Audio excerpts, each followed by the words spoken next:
Hello, everyone, and welcome to the Big Brother 22 Roundtable podcast. This is the first roundtable of Big Brother 22, and I'm very excited about it. This season, we're having two roundtables per week because there's going to be so much to talk about, and there's so much to discuss in the roundtable, and so I'm very, very excited. This is the podcast where we talk about everything from the live feeds, and in this one in particular, we'll be discussing the players' legacies in this All-Star season, and in the Legacy Watch, which is something that I did for Survivor Winners at War. It's very fun. It's very interactive. The audience votes, so it's going to be a good time. I'm, of course, your host, Taryn Armstrong, and joining me this week, we have Phil. How you doing, Phil? What's going on, Taryn? This week has been crazy, but it's good to be here and talk about it. Yes. Phil is one of our new podcasters. You were on to talk about David in the hypothetical series, correct? I was actually talking about Keisha. No, Keisha. Yeah. I did 16 of those in a row. I am sorry. Yeah, no, you're good. It's a good thing you didn't say Kevin, but yes. So Lavina is also joining us. How you doing, Lavina? Hi, I'm good. I still can't believe we're here. We're talking about Big Brother, period, but we're also talking about all these people. So I'm super excited. Yes, and Lavina, I don't remember which one you talked about either. What up, Kaser? Yes, Kaser. You did that whole thing? Yes, Lavina joined us for Kaser. That was a fun one. Mm-hmm. Also with us here is Nicole Maines, who plays Dreamer on the show Supergirl. How you doing, Nicole? I'm doing so good. You know, it's 8 months into the year and summer has finally started. I'm so excited to be talking Big Brother. Yes. Nicole and I played Sequester together, or almost did, which is a game that Audrey Middleton from season 17 of Big Brother runs, and she is wonderful. Lavina, also a player of Sequester, winner of Sequester, I believe. Might have been. So, humble, I like it. There you go. This is our roundtable for the night, and we're going to be talking about everything that we've been seeing on these feeds, and it's quite interesting what we've been able to see here. It's an all-star cast. The feed started on night one, and there's been so much to just wade through. And so what we have here is we're going to try and help you sort of get the sense of what's been happening over the last 3 to 4 days in a more general sense than the updates, which tend to be a little more granular, day to day. We're going to try and give you the highlights, give you the story arc of the feeds from the time that the last roundtable happened, which in this case was none, because this is the first one. So let's go ahead and talk about what we've been seeing so far. Nicole, you've been checking things out. You've been watching. Can you just tell me at first, like what your history with Big Brother is? Yeah, so I probably started watching Big Brother when I was in middle school, which was around BB 13. So I'm relatively new to it. Then I fell off for a little bit, and then I came back on board around BB 16 and have kind of stuck with it regularly since then. So I'm not as familiar with a lot of the old school players, but like people like Devon, I mean, she's my queen. So to see her in here is just fabulous. Me too. Yes. Who have you been liking so far? What have your thoughts been? I've been really, really liking, of course, Devon and Kevin. This is my first introduction to him, and I'm really loving him so far. Janelle, loving. And then I didn't love Tyler as much on his season, but this season I'm kind of liking the game he's playing, and I'm liking how many connections just immediately he has made throughout the house. We'll see how many of those final 2 deals he's made he actually carries through on. That's the Danny approach. You didn't like him at first, but then you met him this season and you were like, I guess he's nice. Yeah. Yes. Phil, how have you been enjoying it so far? This is just crazy because, I started watching the show at around 16. I've seen all these seasons multiple times, but, I've never seen, Kaser on the feeds before, I've never seen Keisha on the feeds before. So it's just super exciting to, get to meet these characters again, basically like for the first time. You know, it's really crazy, but I'm having so much fun doing it. Yes. Lavina, any thoughts? Oh, I have a lot. I have too many. I'm glad I'm here to talk about them. But yeah, I feel the same as both of them. I am so excited, and I can't believe I'm seeing these people on my, like, I'm hearing their voices in my ear. Especially Keisha is one, because I didn't get to watch her on the feeds.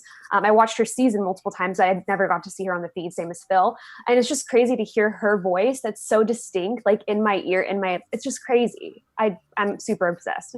It is really strange. Like, it has been so long. The first All-Star season was the first season that I really watched on the feeds, like dedicated watched on the feeds as a young child.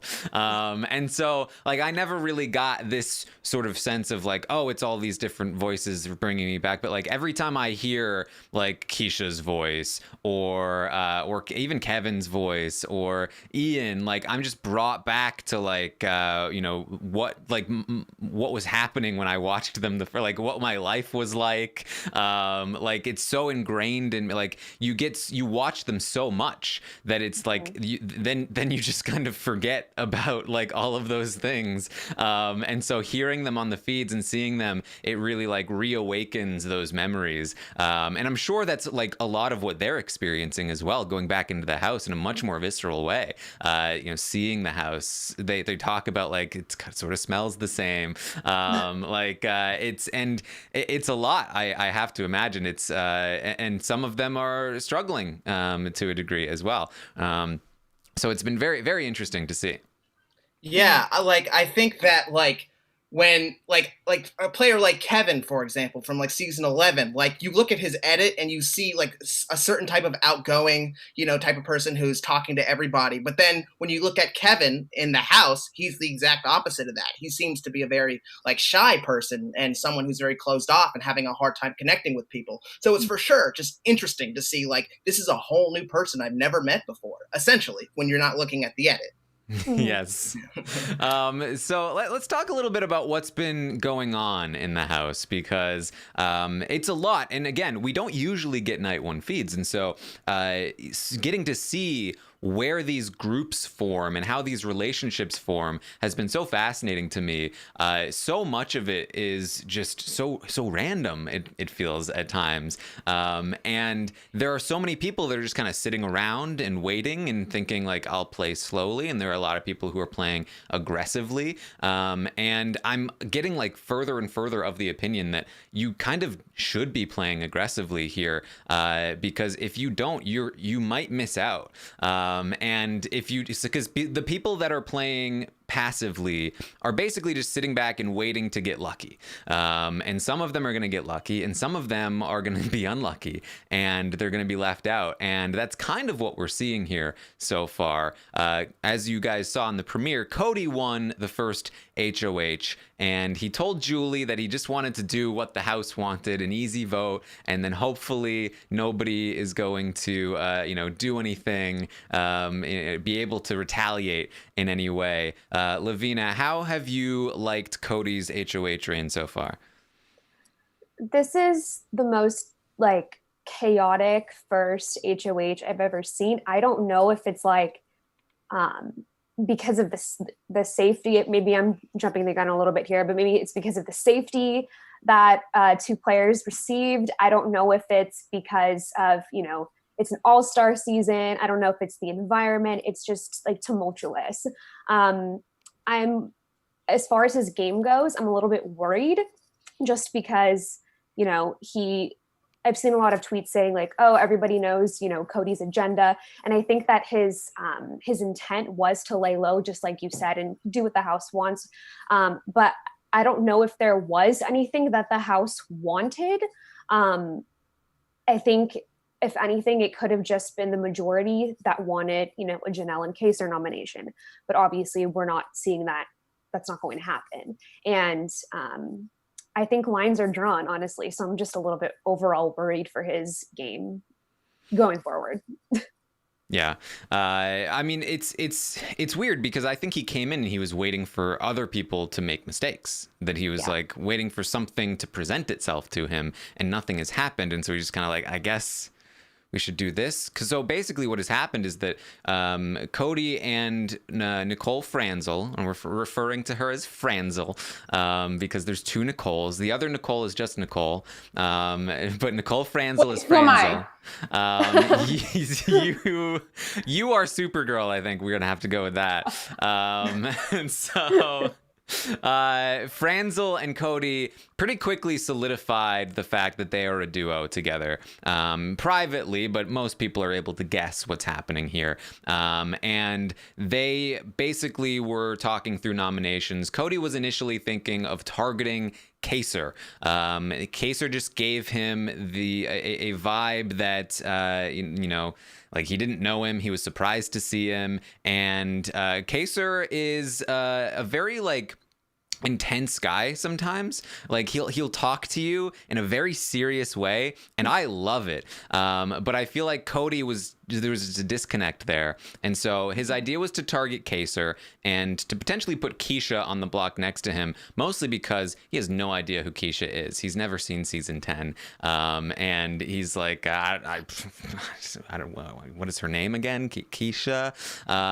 So I mean, he called Kaser forever until Franzel corrected him. So the initial idea was Kaser and Keisha, but Franzel was really pushing, no, if you're going to put Kaser up, you need to put Janelle up as well. And so for a little while, it was looking like Kaser and Janelle might go on the block, Nicole.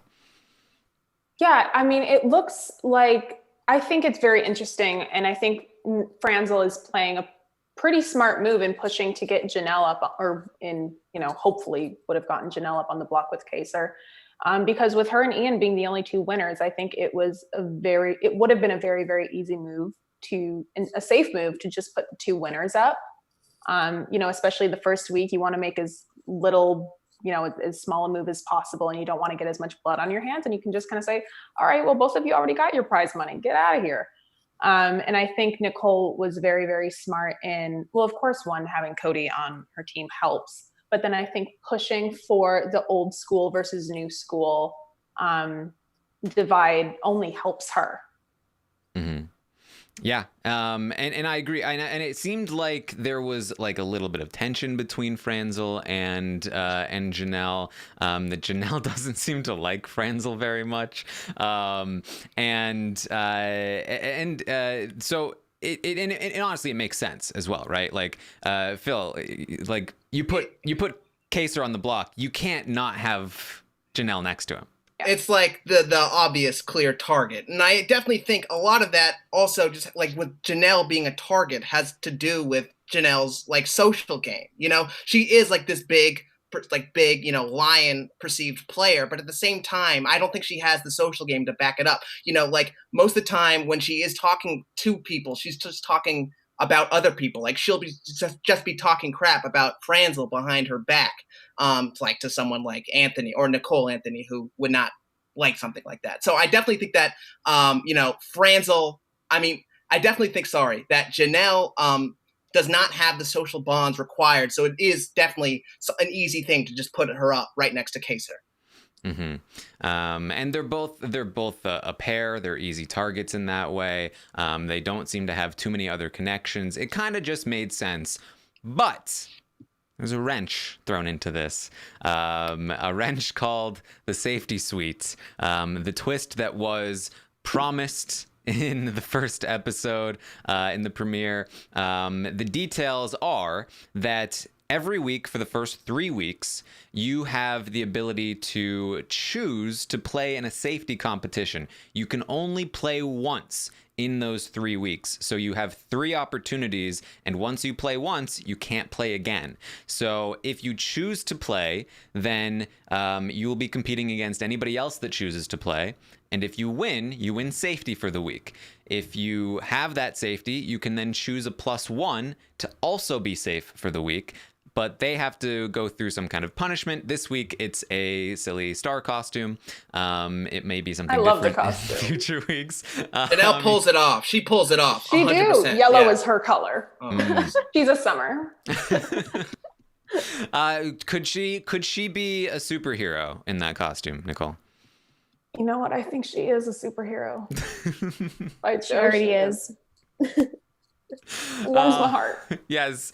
So what happened was Kaser and Janelle were feeling bad. They were feeling like, oh, I'm nervous about the nominations. Rightfully so. They both decided to play. Kaser won the competition, and he gave the safety to Janelle. So they will both be here next week. Nobody else decided to play. So everybody but Janelle and Kaser will be eligible to compete in the safety competition next week. I would expect that a lot more people will compete in that one because there's only 2 left, and if they don't compete in that one, then they have to compete in the third one, and if they compete in the third one, that's when everyone's going to compete because it's the last one. So I'm guessing that there's going to be a decent amount that compete in the second one, right, Lavina?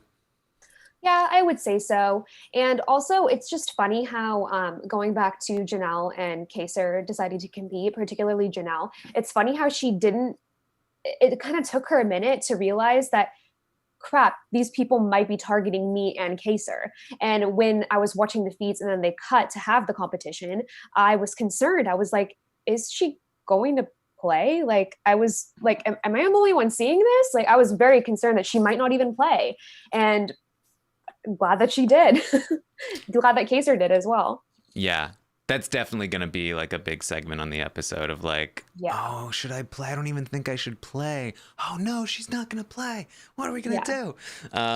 It's going to be like, oh, they're going to try to trick us. I can for sure see like the Davon DRs where she's like, they don't have to play, like they don't need to play. And then obviously it is the right move for them to play because they shouldn't, like, they can't go home week 1. They need more time to set up their social game. Right. Yeah. I was surprised how much time Davon has spent kind of on the outs of everything that's been going on. I feel like generally on her season, she was pretty in the loop. With things going on. Her first season, she was included in the big alliance that formed week 1. Of course, it blew up very quickly, but she was included. In her second season, she was also included in the big alliance that was started week 1, and then was also included in some of the subsequent split apart alliances after that. This week so far, the last few days, she has been a little bit more reserved. She says that she wants to take it a little slower this time. But more interestingly to me, she's known for her perception, her reads on situations, and her reads this season so far have been very off. Like she's got like a bend in her antenna or something, because she really didn't think that that Janelle and Kaser needed or should have played in the safety competition. And she also was at least briefly of the opinion that Tyler and Janelle were secret masterminds orchestrating Cody's HOH. Right. And it's funny because it wasn't even just Davon who was like, oh, well, they really didn't need to do that. They kind of, they've established the fact that they're a duo. And a lot of people were saying the same thing, including Nicole Franzel and Cody himself. They were like, they probably shouldn't have done that because now they're definitely a duo, and it's like you're putting them up anyway as a duo. So yeah, whether or not they were a duo going into it, everyone targeting them together kind of makes them a duo. So right, what came first, the chicken or the egg? Doesn't matter. Yeah. So with Kaser and Janelle safe, Cody has to choose new nominees. He is going to talk with Franzel again and ultimately decide on Keisha, who he was planning on nominating anyway, and just kind of randomly throws out Kevin as another option. Just he hasn't talked to Kevin that much. He doesn't really know Kevin very well from his season, and it doesn't seem like it would make anybody particularly angry. So he feels like Kevin is a decent person to just put up next to Keisha, so that probably Keisha will go home. Basically, Cody is just trying not to make waves here, Phil.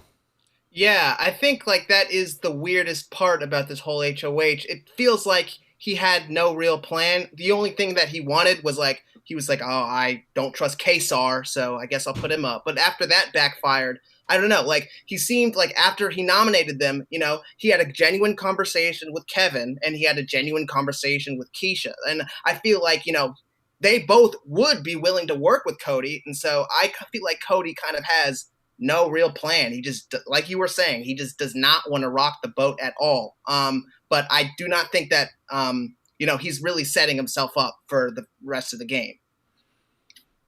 Yeah, well, I feel like as far as, he didn't want to rock the boat. I don't know if putting up Kevin after that whole long, it wasn't really a heart to heart. It was more like a heart to Cody. Yeah. that Kevin had. I think putting him up after that may or may not have.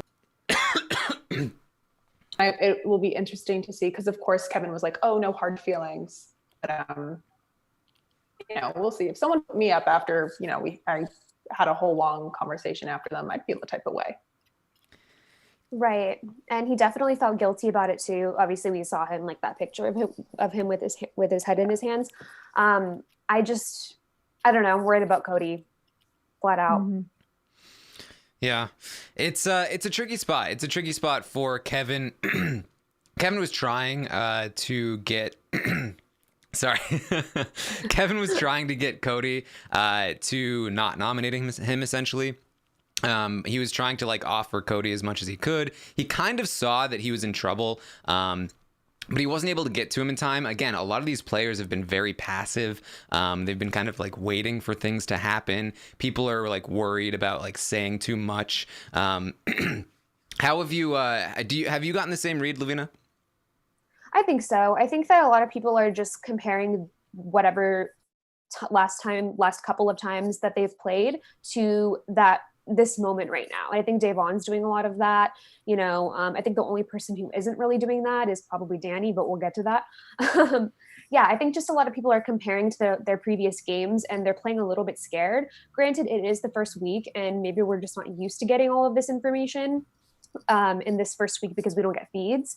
But obviously, a lot of people are playing this passive game, including people like David, who don't really have anything to go off of their last game because he didn't have a game, unfortunately. So, today he was telling Davon that he's playing dumb. He's playing like a little newbie. So I guess we'll see. But for the most part, people are.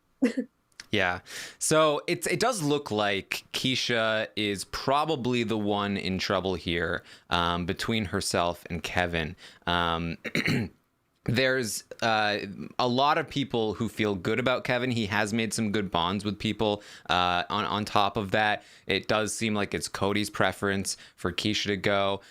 There seems to be a lot of people who would prefer that Keisha goes. She does have some of the old schoolers on board with her, in particular, Kaser and Janelle. But unfortunately for her, that's not really enough. So veto is going to be pretty crucial for Keisha. They just picked the players for the veto. And the people that will be playing, Kevin, Keisha, Cody, obviously, and Ian, Tyler, and Enzo, which was a very bad draw for Keisha. Nicole, how do you feel about Keisha's odds right now? Not great, Taryn. Not great. When it rains, it pours. And I think she's going to need to either get really, really lucky or she's going to need to start making some quick deals and start building relationships, especially with people like Ian, who is in more with Kevin and, well, not Ian, because then Ian would vote for Kevin. So yeah, she's got a lot of work to do. Yeah. Sorry. No, go ahead. Even a player like Memphis, who, Keisha worked with again on their first season. Memphis at this point seems like he's leaning more towards the Cody side of things and less on the Keisha side of things, so if she doesn't even have that number, I don't see how Keisha's going to get herself out of this mess, but we'll see. Yeah. Only thing, we keep cutting each other off. Go ahead. The only thing that I could possibly see is maybe Janelle gets to Ian and, Ian could possibly maybe, but also I think within the last hour or two, Ian's been feeling sick. And so if they're doing the veto tonight, which I think that they are later this evening, that's not going to be a good sign for Keisha if that's her best shot. Yeah, and I don't think Ian would use it on Keisha either. I don't think he wants to make waves. Right. I think that he might be willing to win the competition just to keep himself safe and to prove that he has value to potential allies. But I think he's also, as you said, feeling very sick. And he was talking to Franzel earlier, just like, do I need to worry? Because I don't know if I can win this one. And she's like, you don't need to. Like, I think you'll be fine. I can convince Cody not to put you up, which is probably true. But he is right to worry a little bit. He has been talked about as a potential replacement nominee. Him and in particular, Nicole Anthony are the two main possibilities. Nicole Anthony much more likely to be the replacement nominee if the veto is won. She is somebody, again, who is just an easy person to put up. She doesn't have any like locked in allies yet that are going to stick up for her. And in addition to that, Franzel, who is the person probably most influential in Cody's ear right now, has a lot of incentive to keep Ian because she has a final 2 with him that we'll talk about, and a lot of incentive to push for Nicole Anthony to go on the block because she hates her co-host on the podcast that she does.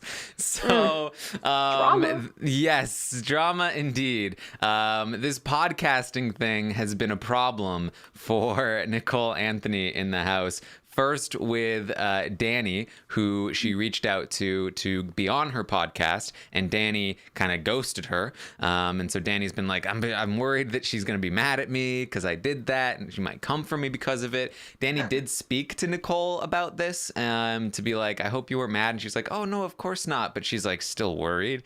And then Nicole Franzel has a long history of beef with Eric Curto, who is Nicole's podcasting partner. He was not a fan of her on Twitter, and Nicole Franzel does not appreciate people that say mean things about her, like her voice and the way that she plays the game and who she targets. And so she knows of Eric. She knows that Nicole podcasts with Eric, and she is very concerned that that Eric would have told Nicole Anthony, hey, when you get in there, you should target Nicole Franzel. She sucks. We have each other blocked. And so because of that, she's kind of thinking, like, I would love to just get the other Nicole out of here. Nicole, this is Nicole on Nicole violence. How do you feel about this? I mean, as a television fan, love it. As a Big Brother fan, love it. As a Nicole Anthony fan, don't love it, because I think she is playing a very floater-esque game right now. She doesn't really have a lot of strong allies. I think she's trying to keep her head down for the first couple weeks, which I think in a normal season of Big Brother would work in her favor. But I think in an All-Stars game, everyone has such big personalities and everyone kind of is on to everybody else's game that I think people are going to be onto that. And I think for Nicole to not be solidifying firm allies right now is a really, really big mistake, especially week 1, because they're all going to be looking for an easy excuse. And if Nicole hasn't talked to anybody, then it's easy to be like, hey, does anyone feel a type of way if we get rid of her? No one's in a final 2 with her. No one really has a strong allyship with her. And I think she'd be a really, really easy pick at this point. So I think she needs to start making some firm connections. And I'm wondering, as far as people's game history, do you guys think that puts David in a better position, kind of having gone out as early as he did? Because no one's really familiar with his strategy. Yeah, David's in a weird spot because people see him as kind of a wild card. Unfortunately for him, I think a lot of them look at the little bit of time that he did have in the house and they kind of judge him on that. Janelle in particular has been talking about how when David was in the house, he tried to work with the bros and they just didn't want him. And so she's very much expecting him to do the same this time. And so he's getting grouped in with a bunch of the guys who he is like very loosely working with, and like that's still not even really the right way to put it. Like, he's not being targeted by them, and they've been like, yo, what's up before. And that's about it. They're staying in their lanes. Yeah. But beyond that, he doesn't really have that much of a connection. But like the fact that he did try to work with Jack and Jackson in the previous season is hurting him. He's also been seen on social media, sort of like interacting with them, hanging out with them, which has also sort of like made the people like Janelle feel like, he's totally like, if you can hang out with the Jacks, then surely you are deeply a broy bro, and there's nothing that can be done, Phil. Yeah, I think like he is just straight up, unfortunately, not respected in the house at all. I mean, like, people have called him like the Chicken George of the season. And also, like, I'm actually kind of surprised that David isn't. I know, like, he was lying about the veto thing, but it seems like he isn't very knowledgeable about just the show's history. He doesn't even know who Dan Giesling is, which I guess is fine, but it certainly changes the perspective of how people see him in the house. I don't think like he has that much win equity because of it. And I also think that while he is like connected with the bros on this season, like Cody and Tyler, I definitely think that they're going to be looking out for each other before they're looking out for David. Similarly to how like Bailey and Davon were talking also about, we need to align with David. They're going to be looking out for each other before they're looking out for David. So he's in a decent spot right now, but I'm not super pumped for it, I would say.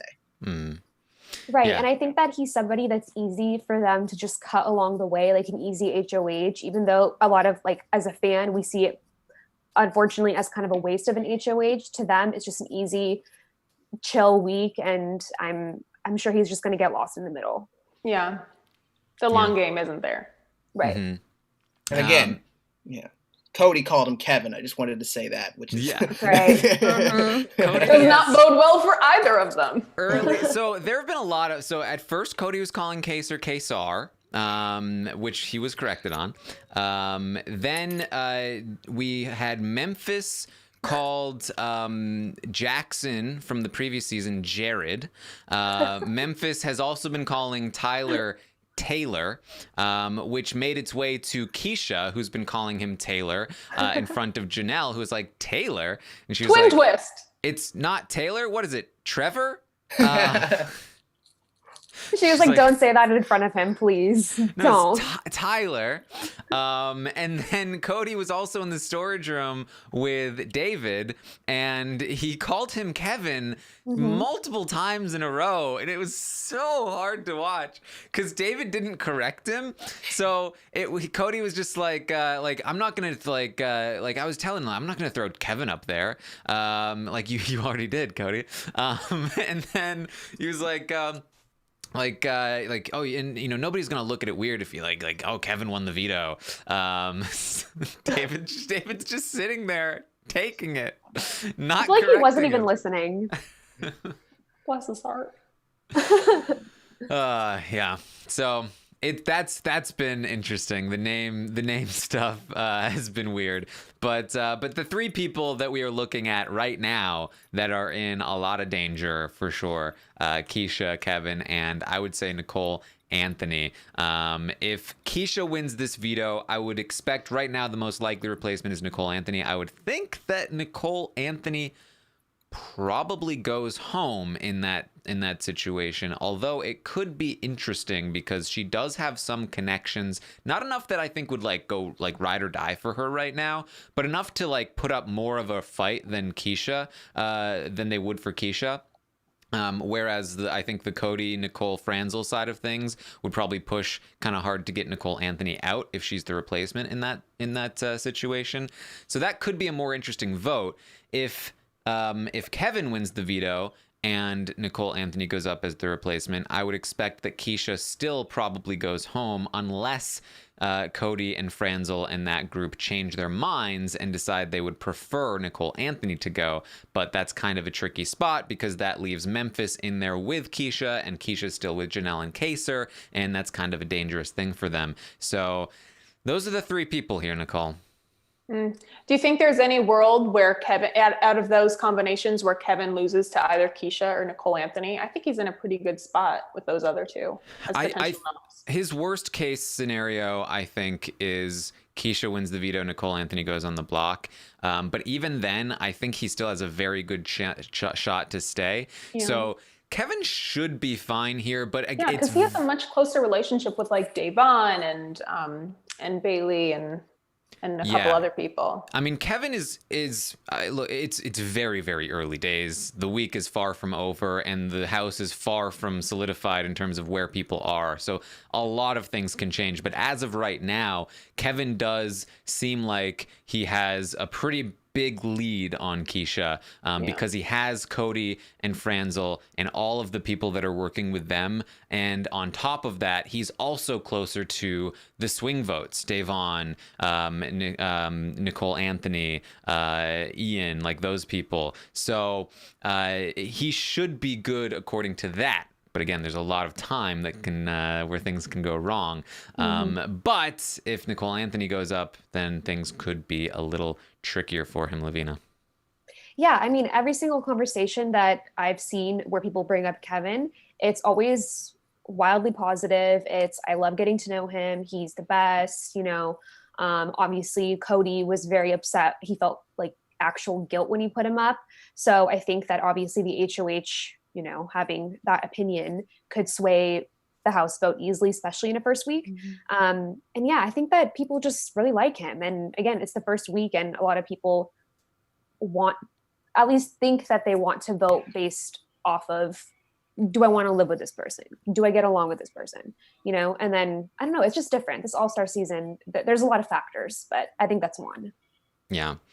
All right, so let's talk about the state of the house to catch you guys up. So those were the main events. Who won HOH? Why people were nominated? Who might be in trouble? But now we're going to talk through where people are situated. What does the structure of the house look like right now? Where are the alliances? What are their relationships? The main structure right now, the biggest thing that we need to talk about, and it just happened today. These things are changing by the minute. So by the time we talk to you on Tuesday for the next roundtable, we'll probably have a different story. But for right now, if you're looking for a snapshot, the main thing to talk about is that there is a core 4 that is within a bigger group of people working in the house.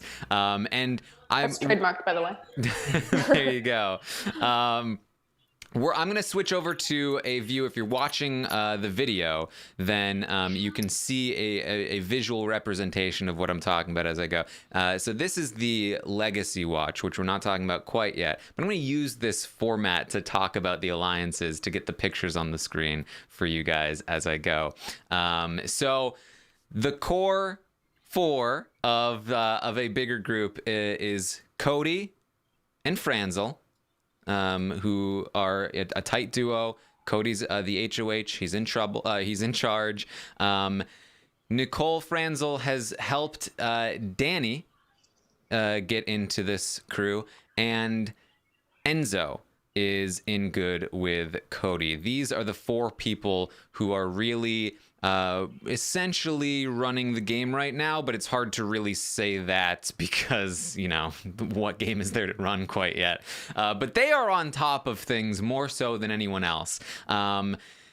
Cody and Franzel, because they're a duo, they played together. They have a lot of connections. She also played with his brother. Danny and Franzel are friends from outside of the house. They know each other well. They came in, they wanted to work together. They are also a duo. Danny was somebody that Cody was very wary of at the very start of the season, but managed to ingratiate herself to him and basically insert herself into the core of this group just by being willing to say, hey, I want to be in a group, which nobody else is willing to say. That one conversation she had with Cody potentially change the entire course of the game and the entire course of her game, because without it, things could have looked very different. Then, of course, Enzo is involved. Cody, I think, always saw Enzo as a really great person to pull in because, as we talked about with Enzo in the preseason, he's just a great ally to have. He's great at keeping groups together. He's a hype man, and he's not particularly threatening when it comes to, you know, beating you in competitions or beating you in a jury vote in the end, necessarily. So, super great to have Enzo there, and these four are working pretty closely together. Nicole, what are your thoughts? I think that, of course, obviously, I think it's interesting that Cody and Nicole Franzel are not exactly being at all subtle. And I think the first couple of days they thought they were being slick and they were like, oh, okay, never be seen in a room together. And everyone's kind of like, they're a duo. They're a final two. Mm-hmm. I think as far as Danny goes, I have seen Danny really feeding any information that goes to Danny goes directly to Cody. And so I think that puts Cody in a particularly good spot because he has both Franzel and he has both Danny on either side of his ear, feeding everything. And I think I'm interested to see if there's going to be any follow through on this idea of Cody forming a guys alliance and Nicole forming girls alliance and then telling each other everything they hear. I think it'd be interesting. I think it'd blow up in somebody's face, but I think it'd be fun to watch. Yeah, that was kind of Frenzel's initial idea, but I think it's morphed into sort of what they have now. Although she is definitely still angling to get into some kind of women's alliance because she's worried about the other women. Yeah, well, she was even trying to get into that kind of quirky kids alliance with Kevin, Ian, and Nicole Anthony, which I thought was really, really interesting that she was looking to be anywhere near Nicole Anthony. Frenzel wants to be in all the alliances. She sign her up. She's all the extracurriculars. Oh, absolutely. Her and Tyler, they're just talking to everybody. And as far as Enzo goes, Enzo has just kind of been there for me. I don't think he is as influential as the other three are right now. I don't think he's as influential, but he for sure is a great social player that everyone gets along with. And so that's another ally that you want in your team for your alliance, someone that everybody likes, someone that no one would really want to evict. I think that the thing with like these week one feeds that we're getting is that like we normally like wouldn't be seeing any of these relationships form. And, you know, I think like a lot of them like don't end up manifesting themselves into anything. It'd be interesting to see how this one will form. I mean, or how this one will play out. I think it could play out potentially well. But I trust the players in it. Like I think Enzo and Cody are both dependable people that would stick to an alliance like this. So we'll see what ends up happening with the comps. I mean, Cody didn't win. Cody can't win next week. We'll see what happens with Nicole or Danny winning. Yeah. So that's kind of the core four of this group, but they have also proposed Cody and Cody and Enzo in particular. I don't know why I get those names confused all the time. Cody and Enzo in particular have already proposed as well that they form a 4-person alliance with Bailey and Davon. So Bailey and Davon are kind of at a lower spot in this group, but I imagine that at some point they're going to try and morph these kind of together, but that core 4 will probably remain the same. But Bailey and Davon are definitely in pretty good with this group, and that happened very recently. Up until that point, Bailey in particular was doing very well socially, but Davon was a little bit out further away, and Davon hasn't even been informed of this yet. So for all we know, she might be informed and turn it down, because we know she's known to do that at times. But they are people that Cody and Enzo and Danny and Franzel would like to work with if possible. And so they are in the process of being pulled into this group, Lavina. Yeah, I could definitely see the lines blurring for sure between these two little groups and just merging into one, because another thing too is that Nicole Franzel has been repeatedly saying, I want to work with Day. Let's work with Davon. I want to put to rest whatever happened in previous seasons kind of a situation. So I can definitely see those lines blurring and this becoming like I don't know, level 6. I don't know. Yeah. A 6-person alliance. Mm-hmm. So then after that, you have people like Tyler and Memphis, who are both pretty close to Cody in particular. Tyler has a bond with Bailey from his season, of course.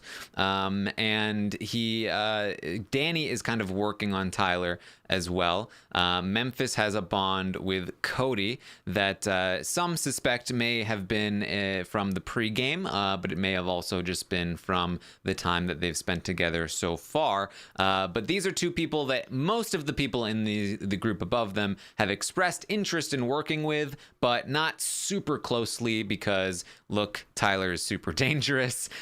We just don't want him to be against us, so we'd rather him be with us. And Memphis seems like a cool guy. We'd love to include him, but he's not necessarily on the same level as everyone else, Phil. Yeah, I mean, I personally think that just Dan and Derek probably set up Cody and Memphis. It makes sense since Cody hasn't even seen Big Brother 10. But I also think that like the thing with a player like Tyler is that everybody likes him. And although he is a huge threat, everybody like genuinely like enjoys spending time with him. So I think he's also, like I was talking about with Enzo, he's a great ally to just throw into your alliance. And it's better to have him with you because, again, no one would want to vote him out, at least for right now. Yeah. So then at the very bottom of this, you might throw in somebody like David, who, like I said, is connected to Tyler. He's now connected to Davon, and he is somebody that Cody likes and would like to keep around for a little while. I could see David being either brought in or just kind of like the Sam of this grateful group, where they just kind of keep him around, but not an official part of anything. But he is going to be probably pretty safe with them for now. And this is a group of 9 people, 8 without David. There's only 4 of them that have really been solidified, 6 of them that have been kind of solidified. The rest is still very fluid, and this could very much change. But this is the most solid group that we have in the game so far. And this really does feel like the start of a formation of this sort of like HOH week 1 big alliance that we usually see in these games that often have a lot of success, Nicole. Yeah, I think I'm looking forward rather to see moving forward how the kind of core 4 continues, because you have 2 who are very new school and you have 2 that are sort of from older Big Brother and who don't have as much history with the rest of the house, I think. And so like in the top tier with Bailey and Davon and with Nicole wanting to work with them a lot, and kind of what I was saying earlier with her being a winner, it might behoove her to try to steer Cody more towards working with newer players and focus on getting out the players from older seasons of Big Brother to at least get her to the mid game, because that would just be an easy kind of way to get them all out. And then she doesn't have to worry about anyone looking at her as a previous winner. Mm-hmm.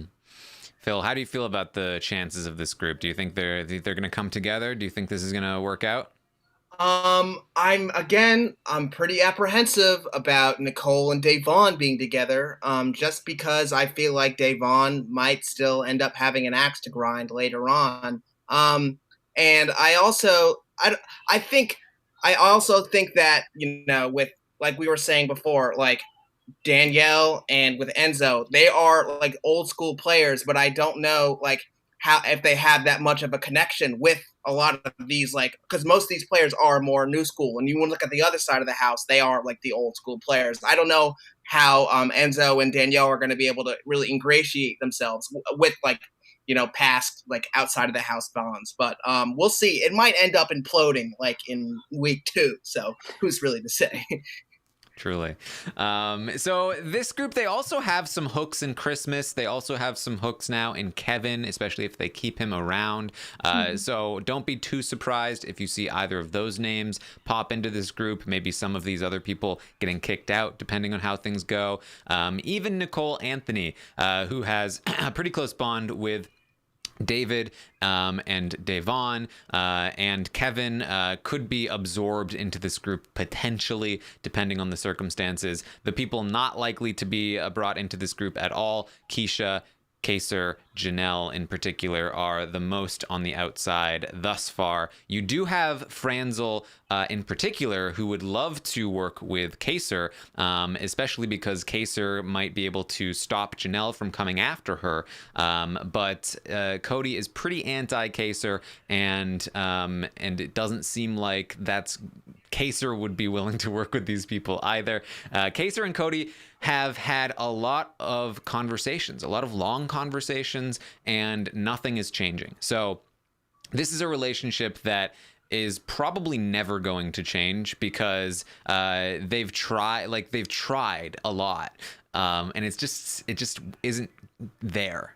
They do not mesh very well. They do not trust each other, and it just doesn't feel like it's ever going to get there, Lavina. Yeah, I was going to say they have had these long talks, and Kaser's talked about these long talks with other people, and he said there's just a disconnect. There's nothing's brewing, basically. And if nothing's brewing now, nothing ever will, just like you're saying, Taryn.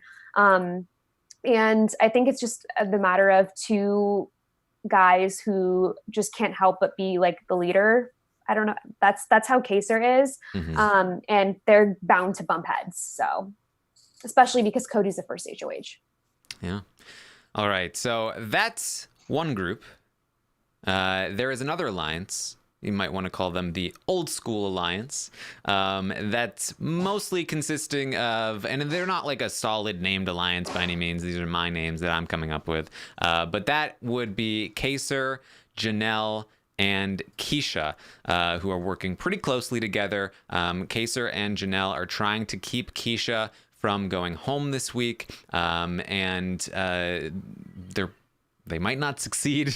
I don't know if they can succeed, depending on what happens here with the veto and everything. But they also kind of have Memphis as a fourth, but Memphis is playing the middle. He's running to Cody. He's running to Keisha. He's telling them both information, and he is not, I think, choosing a definitive side quite yet. I think he sees the weakness of this group, and he is definitely not willing to put too many cards into it, Nicole. Oh. I think he's in a really good spot right now, especially for the first couple weeks, because he's kind of been with the new school, he's kind of been with the old school. And I think with the way that the house is dividing itself right now, that sets him up pretty okay moving forward, especially if people are going to continue looking to get rid of Janelle and Kaser next week, since they won't be able to protect themselves with the safety suite. So I think moving forward, he has at least another week or two before he really needs to worry about anybody looking at him as a major target. Yeah, this alliance, though, very stannable. The Old School Very Alliance. stannable. Yes. Very stan. We love them. We adore them. We want them. We'd love to see it. They are the underdogs. You know, it's crazy to me that Kaser and Janelle have been on 3 seasons together, and in all 3 seasons, they have been in the same position, and they have been fan favorites and like underdog, rootable players every single time. They're basically experts at being bad at the game, but great at winning over the fans. Yeah. And to the point. Oh, sorry, Phil.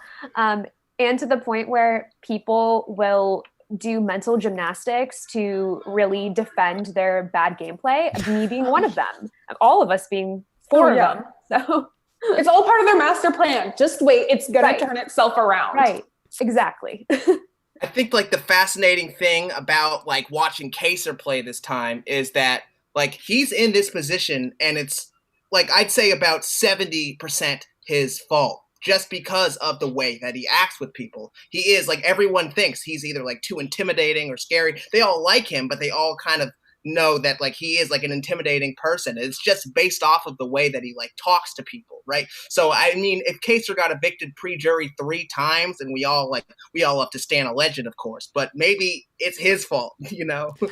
And you know, I do feel bad because this was kind of Kaser's like fresh start. Like I talked about this in the Kaser podcast of like, you know, he never like he played his first season, things went wrong, he got evicted. He came back, but he was in the same spot. He got evicted. Then he came back the following season with this massive reputation, basically in the same spot, and was evicted. This was a fresh start for Kaser. He could have been anyone coming into this season. He could have played any kind of game. Now, I feel bad because he was put back in this spot. He got unlucky. Cody was the first HOH. Cody happened to want to target Kaser. That was bad luck.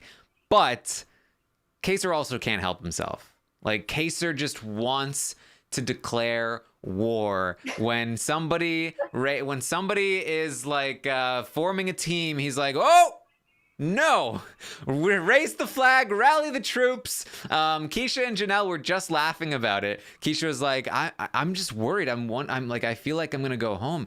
But Memphis is telling me that Cody probably doesn't care. But Kaser talks to me, and I'm just like, oh my God, I'm terrified. It's like, it's all a master plan. You have no chance. I mean, she's like, he gets me worked up. I'm so scared. And Janelle's just like, oh, Kaser. The thing is, though, he's kind of right. But at the same time, it can be a lot for people when he's talking to them. Yeah, and it's just funny because, you know, at that line where Kaser said, you know, it's war now. And, you know, when I first saw that, I wasn't on the feeds at that exact moment. I saw that on the BB Updates account. And you just click the tweet, you look underneath it. People are losing it. We're losing it on the timeline.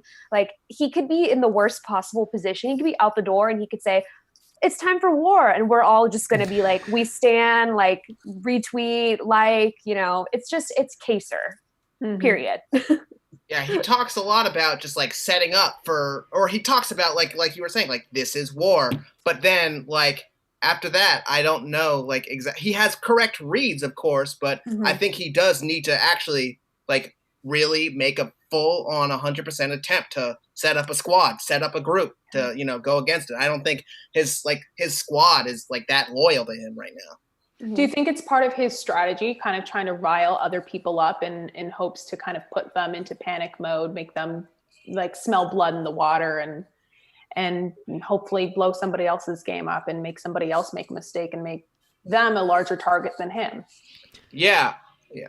What are you saying, Tim? I mean, I don't know if it's like, I think it's part of his strategy, but I don't know if it's to put a target on somebody else. I think it's to genuinely be like, team, let's go. You know, like Kaser, I said this on an update, like, we need a Kaser in every season, because without Kaser there, these big alliances form and nobody does anything about it. Everybody is nervous. Everybody just wants to be like the 8th in the alliance. And it very quickly becomes all about the alliance, because that is the right thing to do. We saw it last season. If not for very physical competitions in the end, the players like Cliff and Nicole, who were able to sort of leech onto this thing, did make it very far and did come very close to winning. So that is the right thing to do, but it's not very fun to watch. So when you have a Kaser who's willing to be like, no, I will die for your sins. I am here. I will fall on my sword to make the season more entertaining. We cannot let these big alliances form. We need to form a counter alliance. We need to make this a war. This is season 6. It's 2 sides. Come on. And so you know, that's what he does. Yep. We're all in the background. We love to see like, it. woo! Yeah. Yeah. I think like people like all week, like especially like Janelle was talking about how like they always say like, you know, no one's talking game. It's so quiet, you know, no one's talking game. And I think really saying that a lot makes like other players seem paranoid. You know, it makes them feel like, wait, no one's I should, you know, start talking game. We have to start talking game. So it might end up working a little bit, but we'll see how it actually plays. Well, homegirl people are talking game. They're just not talking game with you. That's the other thing. Yeah. Yeah. I mean, look, on season 6, if not for Kaser, Cappy and Maggie would have just run that game to the ground. Like, see, it's like Kaser was what made that season, right? So that's the old school group. They are not looking great right now. And I very much expect that Kaser and Janelle, two of the more likely people to be targeted next week. Depending on the HOH outcome, they probably need an HOH. Now, if they can get an HOH, I think they can turn this around. I think they have enough connections, and the other group is still not quite solid enough that they can form something around them. I think they can really do something here, but they need power. They need it desperately. So if there's ever a time for Jedi Janie to come out and win some competitions, it's now. It's definitely now. I think if they can win an HOH and they can target that core 4, I think that the newer players have enough stragglers that they will be able to kind of move sides and they will be able to wrestle power away from the core 4. I don't think they are at all solid just yet. I think they have a lot of people who are playing both sides of the house. So if they can get an HOH, that's going to completely shift the tide in the game. Yeah, I think they need to stick around just a little bit more because, like, we're looking at these charts right here. One alliance has like 9 people on it. This has 4. So eventually they're going to run out of people to target, and that other alliance is going to implode. So if they are able to stick around for a little bit longer, maybe they'll do better. But I also just think I don't think the social games that Janelle or Kaser have are going to be sustainable for the long run. So there's also another group. This is kind of a subgroup of the first one that we saw, but I think it's strong enough that it can be included on its own. Bailey and Davon have yes. Stop there. I want that. That's it. That's all there is to say. They have a final 2 they call Black Girl Magic, and they are working closely together. They are looking to pull in David as well. It's not fully happened yet, although Davon did have a long conversation with David earlier today, and he opened up to her more than I've seen him open up to anybody else in the house thus far, so I think they are making some progress there. So I would expect that this trio is going to be kind of a thing moving forward, and Nicole is already standing. I love it. I love to see it. I want to see them do great things. I want them to make the final 3. But... Yes. There you go. Yes. So Davon has had some off reads for sure, but she is making connections with some people on the other side of the house, the people not in power, whereas Bailey has been doing a very good job socially. She is connected with a lot of people. She came into the house and people like Danny and Franzel were talking about her like, I'm not sure about her, like I've heard bad things, and she's pretty much flipped them both around completely. They're both now like, we love Bailey. She seems great. They both want to work with her. Enzo and Cody want to work with her. She is doing a very good job. This is why she was considered to be a good player in season 20 before she crashed and burned. I feel like I've been trying to tell people this, and I feel like they haven't been believing me, but here we go. We're seeing it. Now, the crash and burn could be coming, but it does feel like she is even better than what we saw before. It seems like she has improved on her previous game. It seems like she's learned a lot. I'm kind of expecting big things from Bailey, Lavina. Yeah, and I was just telling somebody earlier that I love watching Bailey on the feeds just because she's making such good social connections. I love like eavesdropping on the conversations that she's having, whether they're spilling tea or like whatever the case. I just think that people want to be around her. And I think that's something that obviously when we flip the feeds on one of the first conversations that we saw was Danny and Nicole or Franzel saying that they're kind of sketched out by her. Like you said, haven't heard great things. So that wasn't the best sign for Bailey. But since she's already flipped them around in 48 hours, that's an amazing sign. It puts her in a really good position moving forward. Yeah. So then there is one more really like locked in named alliance, and it's really one of the few named alliances in the house. It's Franzel and Ian as the two winners in the house. They have named a final 2 million club. It took me a second. I'm not gonna lie. Yes. So they're going to be working together. Franzel is the person that Ian seems to be working the closest with thus far. He did seem to like her on her first season. I feel like he did not like her maybe as much on returning seasons, but they do seem to be working together for now. And that is a pair to watch out for. And it could be Ian's saving grace this week if the veto is won. So that is what's going on with Ian and Franzel. So there are some relationships as well, some solid relationships that I feel like we should quickly point out as we go here, because those alliances, that's what's happening right now. I fully expect that a few days from now, a lot is going to change. New ones are going to be formed. Different people are going to be subbed out. And the relationships that people have are a key element of that. Now, many of these are relationships that have been, that are locked in alliances. But the main ones to watch out for, the people that, even if their alliances shift and break up, these relationships are probably pretty locked in, would be Cody and Franzel, Cody and Enzo, Franzel and Danny, Franzel and Ian, I think. That one's a little shakier. Bailey and Davon, Janelle and Kaser, and then I think Janelle and Keisha have made a very solid bond as well. So I would expect those like pairs of people probably will not be splitting up anytime soon. Now, Tyler has a lot of relationships with people as well. He seems to have some like, hey, we're going to do this, right?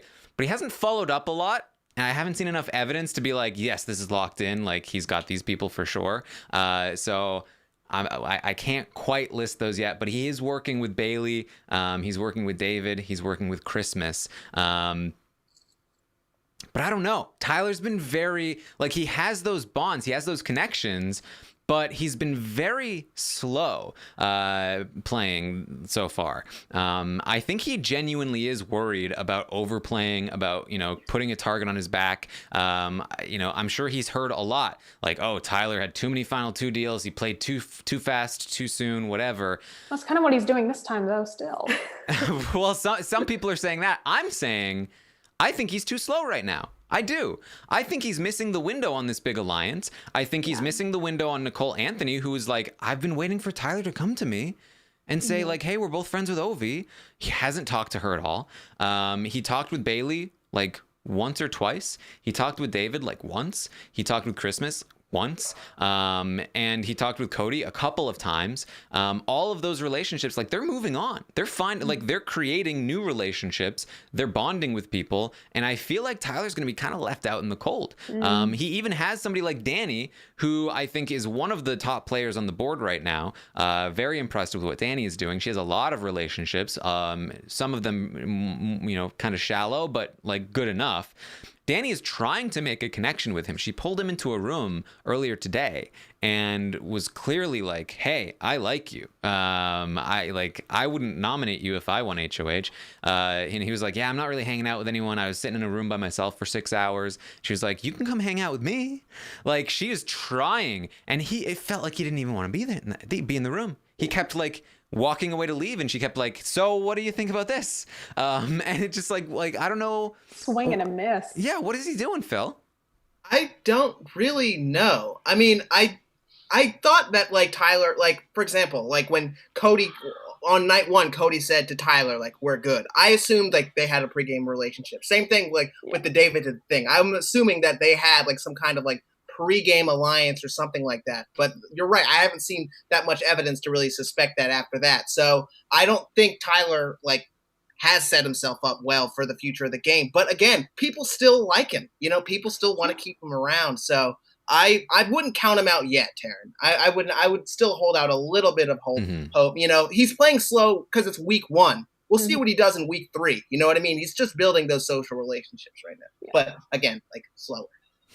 Yeah, he's not like at the bottom of the structure or anything, but he is, I think, missing some opportunities. So we'll see how it goes. Are you guys ready for the Legacy Watch? So ready. Let's do it. Okay. So what this is, if you have not seen the Legacy Watch before, for Survivor Winners at War, I had this idea that all of these Survivor winners were going to come into this season, and they all have their own legacies. Like, they all have their own reputations, and over the course of the season, we expect that it's going to change.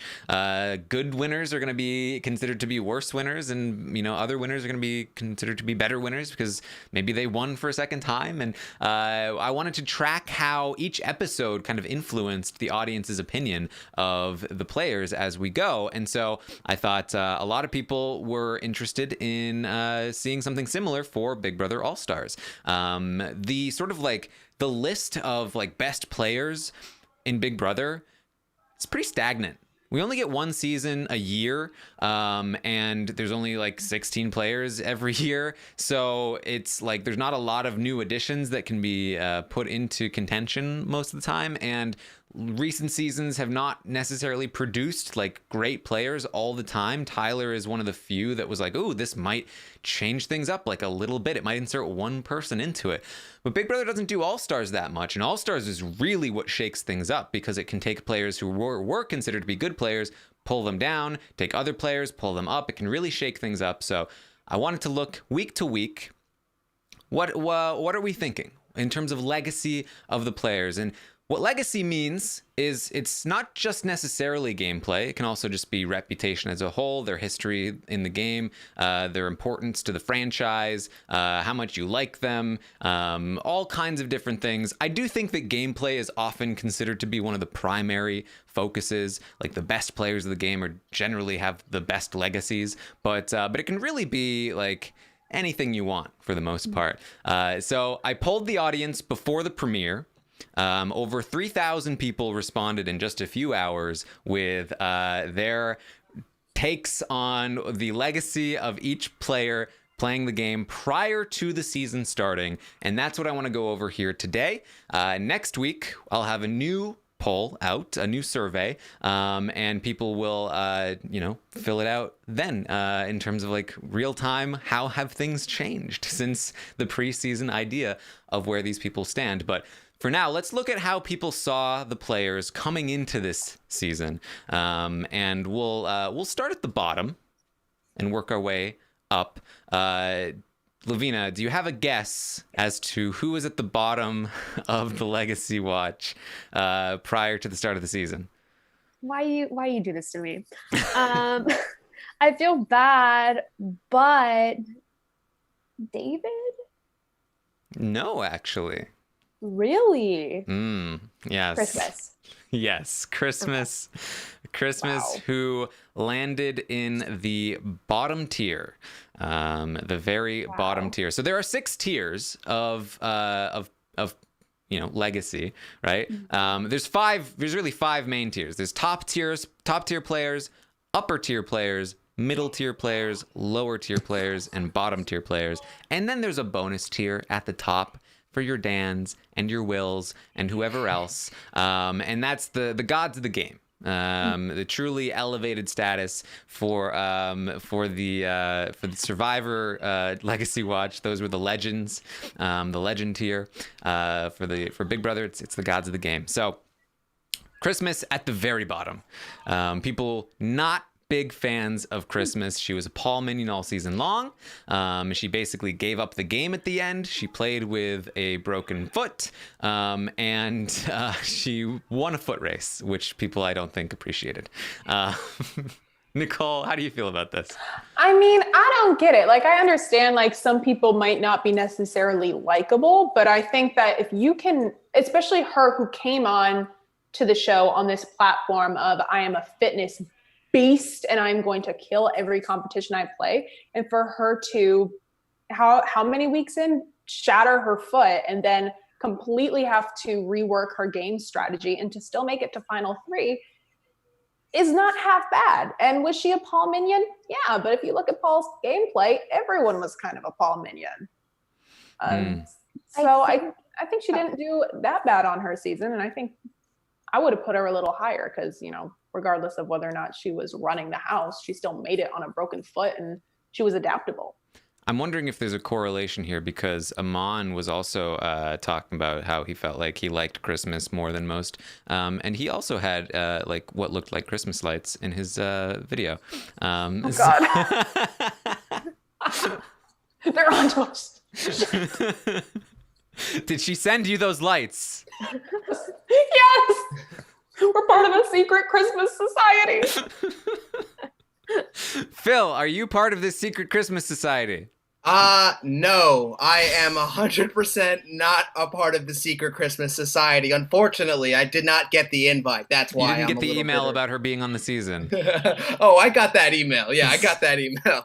Everyone did. But yeah, I for sure think that, you know, I'm sure, yeah, everyone on that season was a Paul Minion. But there were people on that season who were the Paul Minions that still had some kind of end game in sight. You know, they had some kind, like Alex or Whistlenut. You know, those are people who kind of at least had some picture of how the game was going to go. I kind of don't know what Christmas is. I think Christmas like laid down on the line. She just laid down and died for Josh, and I mean not for Josh but mostly Paul. And I personally, I'm sure she's a great person, and you know, I think I'm enjoying her on feed so far. But I definitely am very confused on to why she's back here.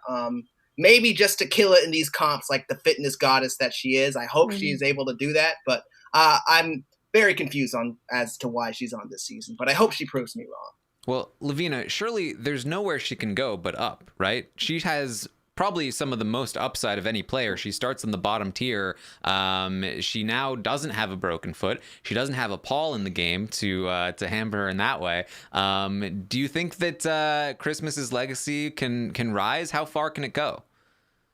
I think another thing too is that obviously, like gameplay aside, in Big Brother 19, granted the environment inside of the house was just the most negative we've seen since a BB15 situation.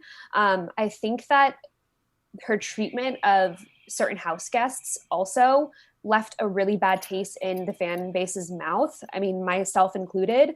I think it wasn't even just about, you know, her gameplay, and sure, she was a Paul minion. We didn't love that, obviously, but I think it was also just, I feel like when I see clips of her in Big Brother 19, she's just like, it's like a cloud over her or something. It's like she just, I know she was going through a lot, but she just wasn't the nicest person to be around, it seemed, except for with Josh and Paul. So I think that reputation wise, I've been happy with what I've been seeing on the feeds. Granted, it's only been like 3 days, but I think she's making a lot of connections, and people are saying that they really like her. And a lot of people are like, why am I enjoying Christmas on the feeds, and myself included? So hopefully she can, you know, gameplay, social game aside, just come off better, you know? Yeah, I think that Christmas probably ends the season, even if she doesn't do particularly well. I think she probably ends the season in like a low tier. I don't think that she stays bottom tier. I think that would be hard to do, actually. But what if she won the game, Phil? What if Christmas is our winner? She plays well and she wins the whole thing, like Sarah Lucina before her, and is the next Big Brother All Stars winner. Where does that put her? If she does like a Lucina-esque game, obviously then I would respect her more because she's a cutthroat badass, right? I mean, I just can't see it. I can't marry the two together. You know what I mean? She's too loyal. She's absolutely too loyal. She's not the type of person that, again, I don't think play a cutthroat game. But if she was able to do that, then, you know, I think she would be like similar to maybe like, you know, like Franzel or something like that. Maybe like a, you know, decent to good tier. Yeah. I mean, I don't know. If she is a straight up mastermind, then I will be flabbergasted. I'll just be I wouldn't be able to comprehend the entire season. All right. So above Christmas, not in the bottom tier. Christmas occupies the bottom tier alone. But the next person we have is, in fact, David Alexander in the low tier. Now, David had actually the second most amount of, I don't know. I don't know where to put David. That was the not applicable, like they not rated at all. People did not know where to put David, but many of them did put him down near the bottom because I imagine never actually seen him play. And so that's where David starts. Nicole, how do you feel about that? I mean, I think it feels appropriate. I think he's kind of a blank slate. He's kind of a wild card. And I think at this point, he is in a position where he can go up, he can go down, and then it's completely up to him and how he plays this game. So far, I don't know if he's done, if the way that he's playing the game is going to increase his legacy. I feel like not yet. Yeah, he's in there, and he's kind of playing dumb. But he's also just kind of there at the same time. I'm waiting for him to bust something out cool to change our minds, because I would really like to see more from him, because he's with a cast of such great players that I think that it would be a shame if he just kind of faded into the background. I really want him to give us the razzle dazzle. I was just going to say, can you imagine if he just absolutely beasted everything, just beasted the competitions, actually. And we just saw like a blossoming. I would love to see that, because I was one of those people at the end of Big Brother, or actually in the beginning of Big Brother 21, when they ended up leaving. I was pissed. I was pissed that he was the first one out, because I liked his bio. I liked his videos. Yeah. He was one of my preseason picks, and he had such a good read on the house. So I'm hoping, praying that it's just a situation where he's, a little bit frazzled and he's overwhelmed, like, oh, I'm surrounded by legends kind of situation. Mm-hmm. So hopefully he picks it up and beasts. I want to see that.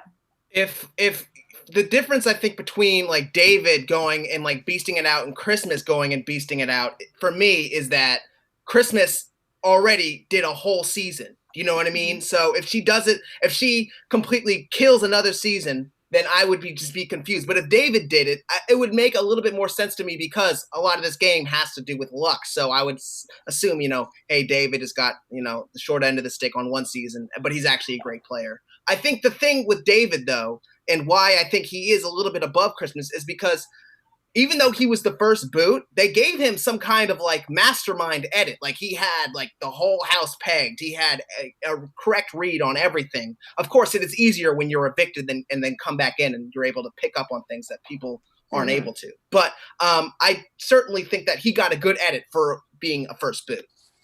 Yeah.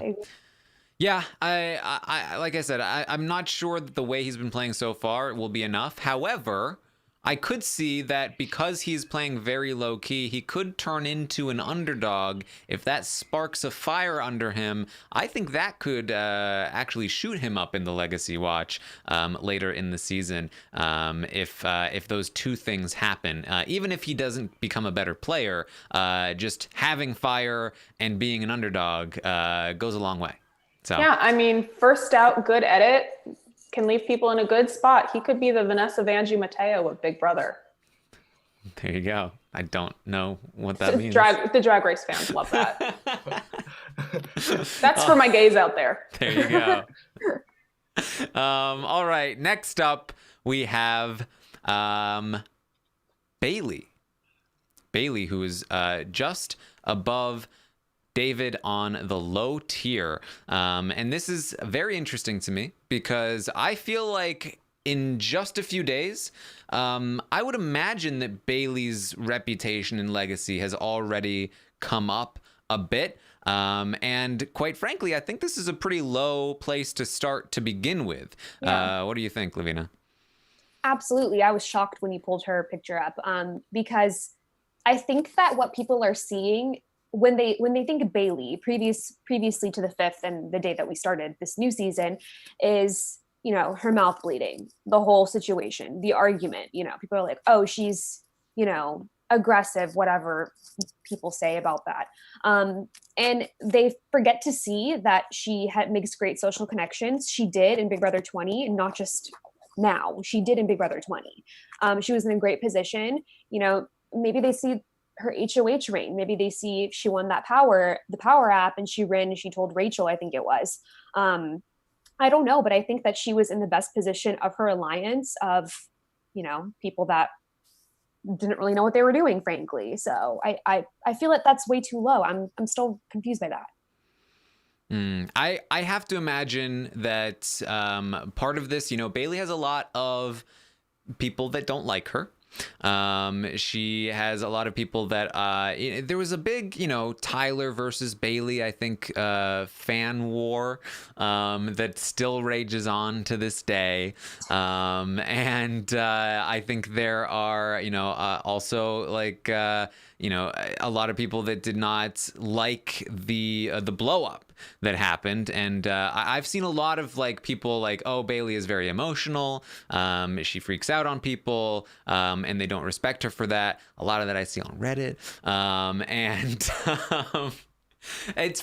She does seem to receive a lot of hate. I think that she, is going to get a lot of people putting her very low on the board. I think versus people who I think are being a little more realistic. But like I said, I think she's already going to be a little bit on the rise here, Nicole.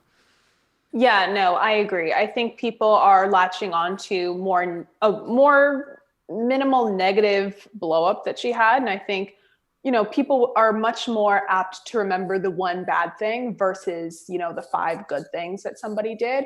And so I think that was just so memorable. And I think a lot of people were more Team Tyler, that just kind of stuck with people and has kind of brought her reputation down where it might not really be deserved.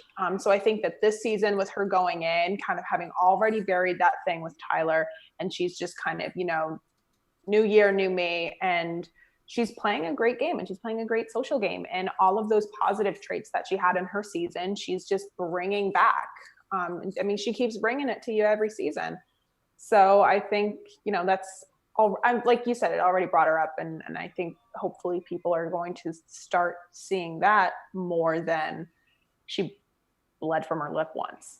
Mm-hmm. I think, this is my prediction, I think that Bailey definitely can make top tier by the end of the season, depending on how the season plays out. If she continues to play really well, she is included in this big group, she's still very social, she plays a really good game, maybe wins the game in a very effective and impressive way, I think that Bailey can land in top tier myself. I think that she has that potential. I also think she could end up staying in the same spot. I think that's also an outcome that could happen here, Phil. I think this is 100% the floor for Bailey. Yeah. I only see her going up for sure. I don't even see her ending in low tier, because even if she flames out again, she's going to bring it. She's going to bring some entertainment. She's going to become an even more memorable character. So I for sure think that Bailey is going to, go up for sure. All right.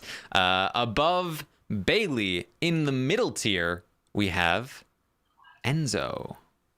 This surprised me because I feel like a lot of people have a very high opinion of Enzo, and I expected him to be a little bit higher. I think, honestly, myself, I would probably put Enzo in, like, say, the upper tier, just based on, like, his character alone.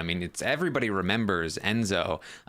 He's such a memorable character. He was part of the brigade. He started the brigade, and he has such a memorable personality. But Phil, how do you feel about Enzo here in the middle tier?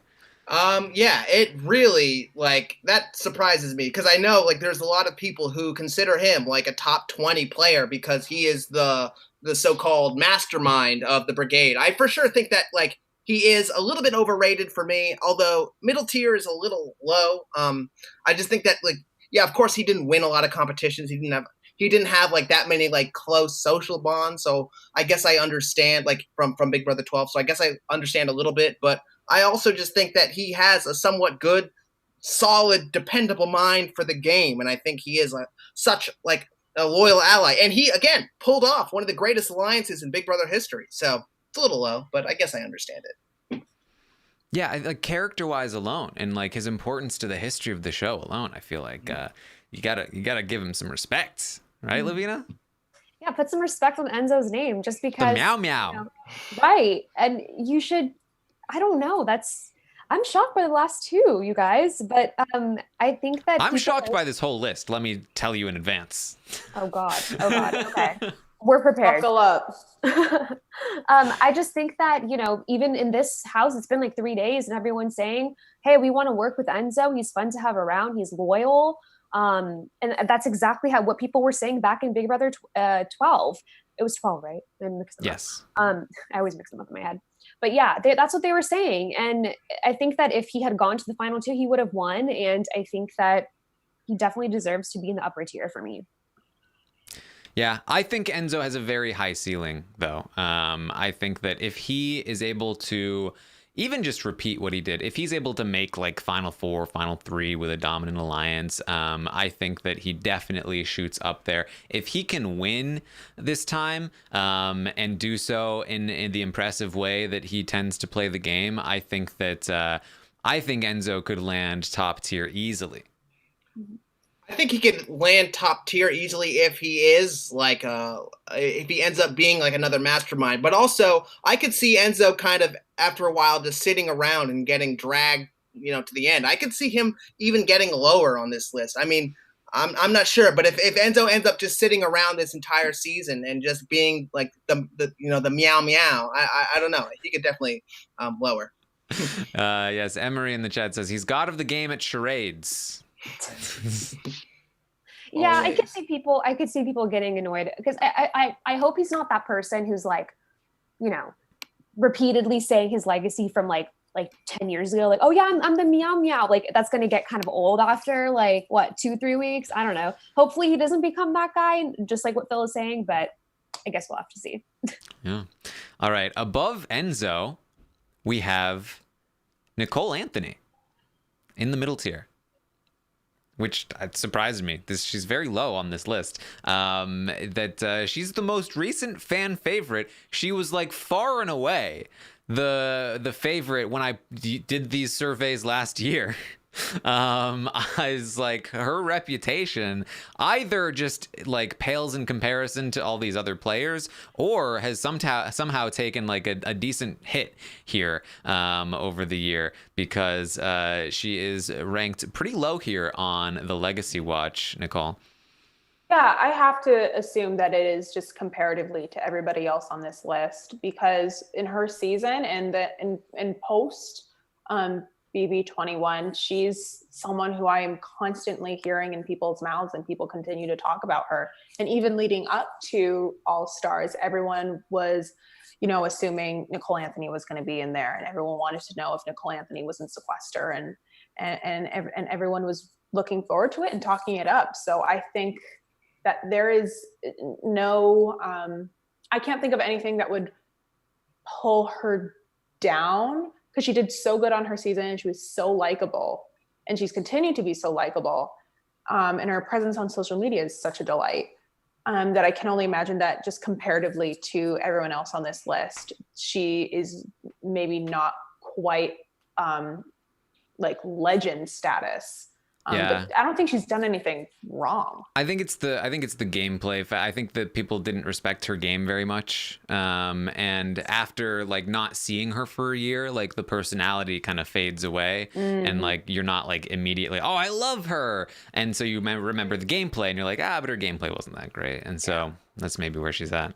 Yeah, I think that is like the biggest part about why we loved Nicole last season, was because we hated everyone else. Do you know what I mean? So last season, she was such this underdog that we were all really rooting for. But when you actually just look at her, I mean, it depends on if she ends up in some kind of majority alliance this season. I'm not sure if she would be perceived the same way. Of course, she'd be like a nice person. But I also think just a big part of her narrative was just this underdog that we rooted for, you know? But who knows what position she's going to be put into this season as the season goes on. I'm not sure. Yeah. I think that Nicole could actually move down. She's a potential first boot this season, and that I think would definitely push her further down than she was before. And so far, her reads have also been pretty off. She is in that group of people that was like Janelle and Tyler are running the game.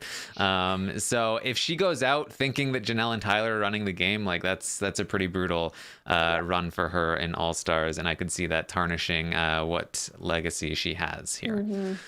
Third to first out would be a rough look. Yeah. All right. Above Nicole Anthony, still in the middle tier, although just missing the top tier, and this one, Davon. I'm out. I'm done. Right? It's Who did obnoxious. this? That's Who? Yo, This is come dare on, you. y'all. an atrocity. How dare you? We were all rooting for you. How dare you? You come in here and you treat this like a joke.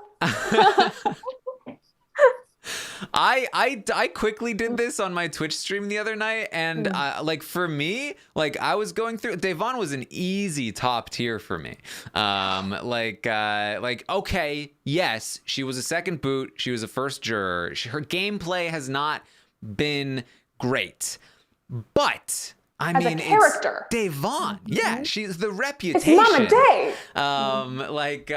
And already on the feeds, the conversations she's having, the maturity, the grace that she brings to the live feeds, like she is so good. I think if we did this today, she would already be in the at least upper tier. She was almost there preseason.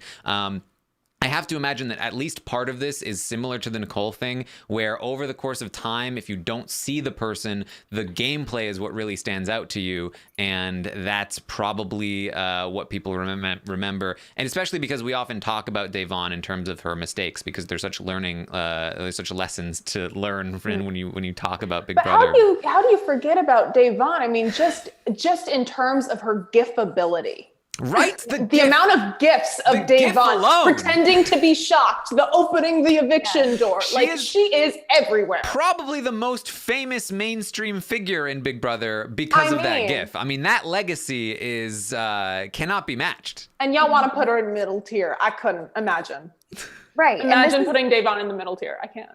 And this is about legacy. Like, it's not just gameplay. We've been saying that the entire time. And I challenge everybody who's watching this right now, open up a new tab, go to the GIF section of Twitter, type in Big Brother. The first 3 GIFs are all Davon. Like, I'll do it right now. Right. Do it right now. Show the screen. I think that I am pressed. I am angry. I am livid. The screen. I think that as soon as we start getting DRs, she's getting boosted back up to top tier, because that's the thing. Like the first one is. Oh, sorry. Oh, sorry. No, go. What's the gift? The first one is Nicole Franzel eating popcorn. What? Oh, people are going to be upset about that. Oh, man. I can't believe Nicole Franzel complained to the GIF search engine to get her own GIF. Twitter's canceled. Twitter is over party. Yep. Riggery. I think a lot of people are like, well, but this is based on gameplay. You should be clear about what legacy means. First of all, I wrote 3 paragraphs at the start of the survey explaining in detail what legacy was. I bet none of you read it. And second, I think, again, this is probably what happened here, is that a lot of people are used to, especially in my surveys, rating based on gameplay, and probably we're thinking a little bit less. But that's fine. Like, if gameplay is what is the only thing that matters to you when it comes to legacy, that's perfectly acceptable. But you know. I think this. Still unacceptable. This is unacceptable. Still unacceptable. I think Davon has to go up from here. I think if Davon doesn't end the season in the top tier, I'll be surprised. I'm just shocked that she's not there now. I mean, again, I just think as soon as we start getting DRs, if Davon's able to stick it out for just a little while, if she's able to even make it further than her position in Big Brother 18, then, she should be top tier. I think she's more, I mean, I'd hate to say, I think she's even more iconic than Dan. You know what I mean? Like, just in terms of just like mainstream appeal, like, how could you not love Davon? I mean, just the hair whipping gif alone. Just the I mean, legend status. Yes. And like just to like just to preface all of this as well, like we're having fun with this. Everyone should have fun with this. If you disagree with us, that's cool. Like, that's great. When we are outraged, we're not calling for anybody's head. We're having fun with it. Everyone should be chill and have fun with it as well. I'm just happy to be involved. Yes. All right. So above Davon, just above David, like they're very, very close. We have Memphis, who just barely made the upper tier. Memphis here in the upper tier. For me, that's like not being above Davon, but being in the upper tier for me is an acceptable spot for Memphis as part of the Renegades, part of the best season of Big Brother, in my opinion. I think that gives him a spot there. But not everyone agrees. I think. Lavina, what are your thoughts? I think that the thing that sticks out to me with Memphis is the jury vote and how he couldn't get a single vote. So I think that he has room to go up. But I think that his current spot is good. I think I would agree with it, just because the first thing I think of is obviously Dan, and he didn't get a single jury vote. So, but he was still part of the best season, and he was still part of one of the best, probably the best, one of the best duos in Big Brother history. Yeah, and something to note as well. Like I said, there was an NA column for this. So if you did not feel like you knew enough about the person, you could choose to not rate them. And so only the people who remembered Memphis enough to rate him are the ones that gave him ratings. Thus, they're not going to be skewed by like, oh, I don't remember who that person is. And so, people like Memphis, these older players, they do not have the disadvantage that you might anticipate by the fact that it's been a while. Mm-hmm.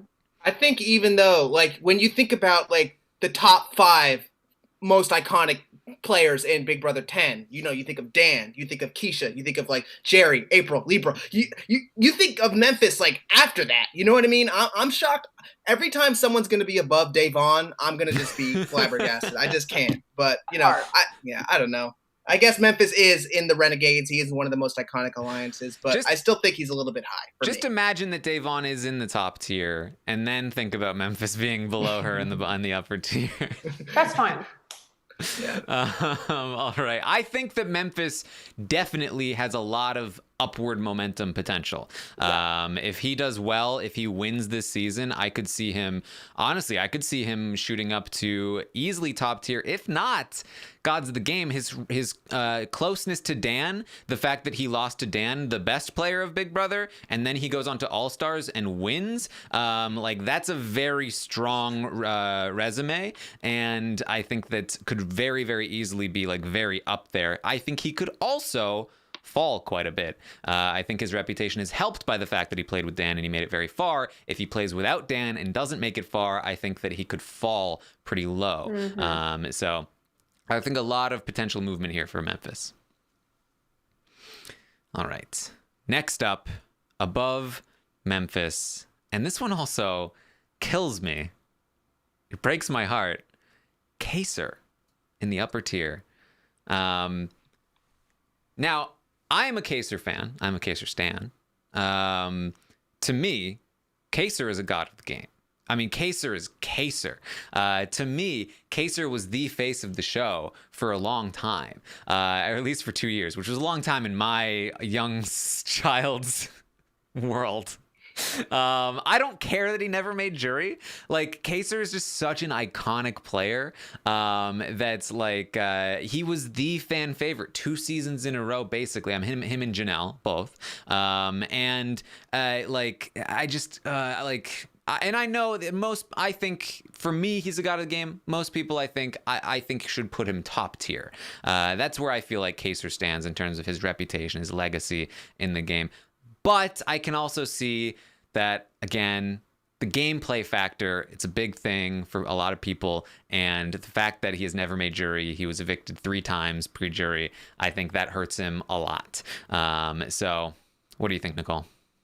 I mean, I'm not familiar with Kaser going into this because I didn't start watching until later. So just right now, my perception of Kaser is kind of a little shaky. It's a little middle of the road.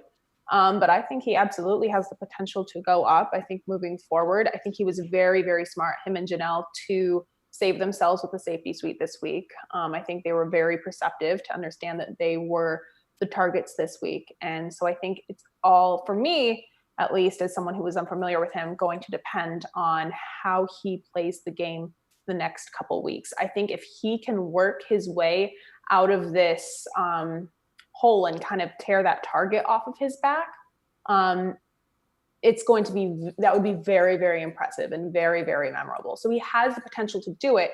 It's just a question of, week 1, the entire house kind of wants you out. How are you going to get yourself out of this one? Yeah, for me, I think what makes Kaser, I think, is one of my favorite players of all time. Is he a good player? I'm just going to say no. But he is just such an iconic player. And the reason why he's so iconic is because there's no one else like him. There's no one else in the DR who's just really just, it feels like Kaser's really just speaking on his mind. He's venting, he's not really yelling or anything like that. He is 100% authentic Kaser. That's who he is. But I also see Kaser falling. That's what I see, just because I don't see Kaser getting himself out of this mess. I think he's going to go home pre-jury again. Hopefully not, but that's what I think. So I only see Kaser going down, unfortunately. I think that, I'm Kaser's number 1 super fan, whatever you want to call it. And I think I would put him Don't make me fight you. I'm going to win, Taryn.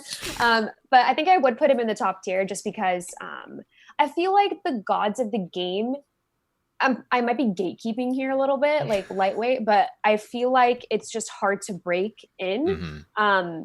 It's a very select few amount of people. And I think I would put him in top tier. And I feel like I don't see him moving or fall. He could go up possibly if he wins, obviously.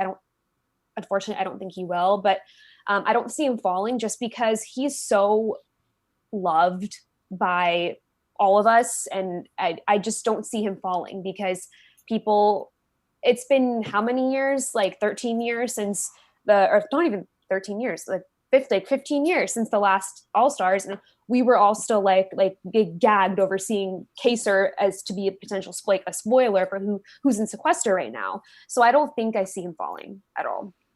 Yeah. It's Kaser.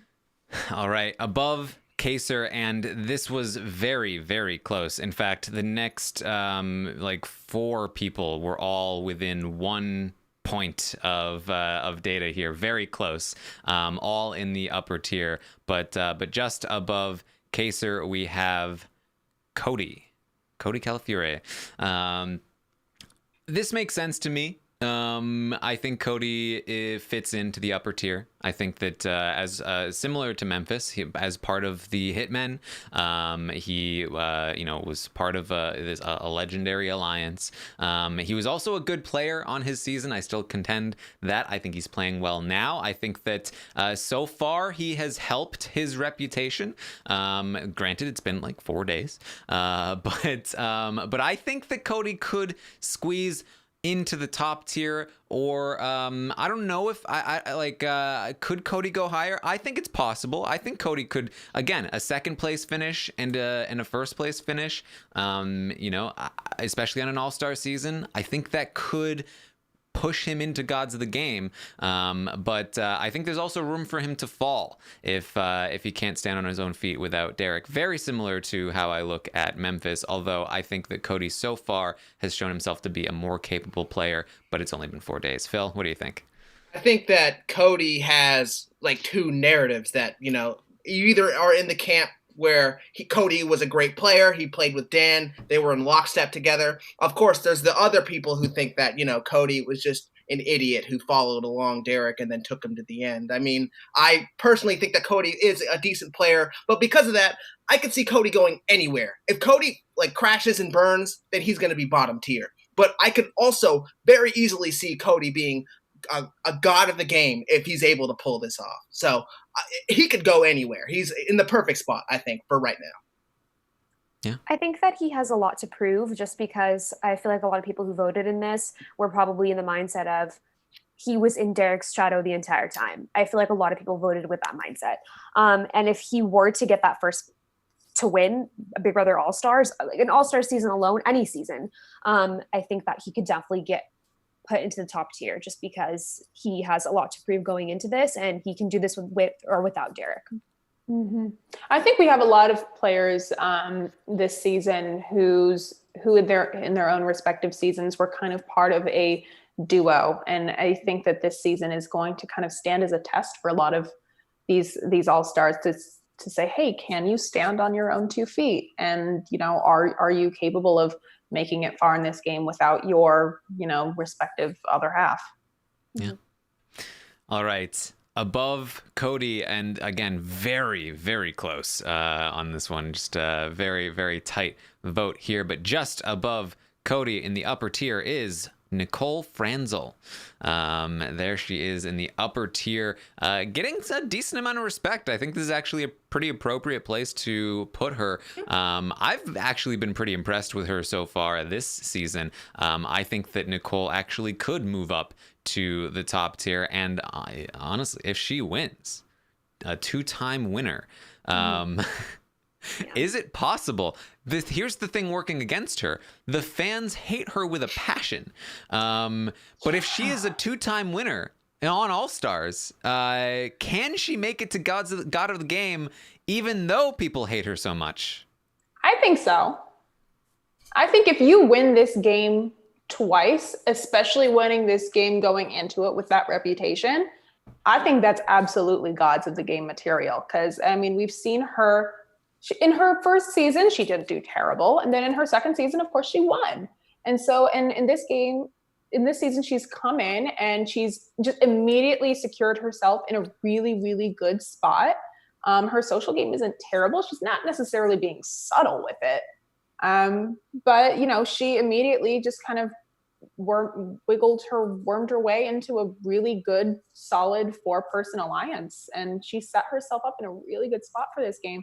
And so her gameplay so far has not been terrible at all. And I think she is going to continue to move forward. And I don't think she's going to go down in legacy, because she's done good twice. The chat is just they're really struggling with this idea. Well, I didn't say she was likable. I said she made it far in the game.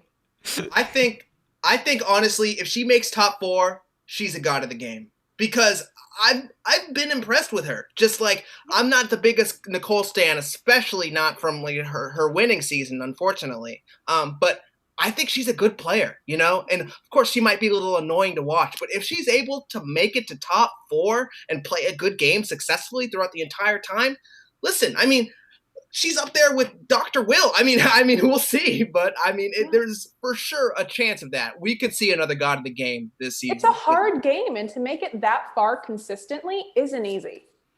I think that people are just struggling because of how they feel. It's like imagining Dr. Will next to Nicole Franzel. I think that's the main thing. The Mount Rushmore of Big Brother.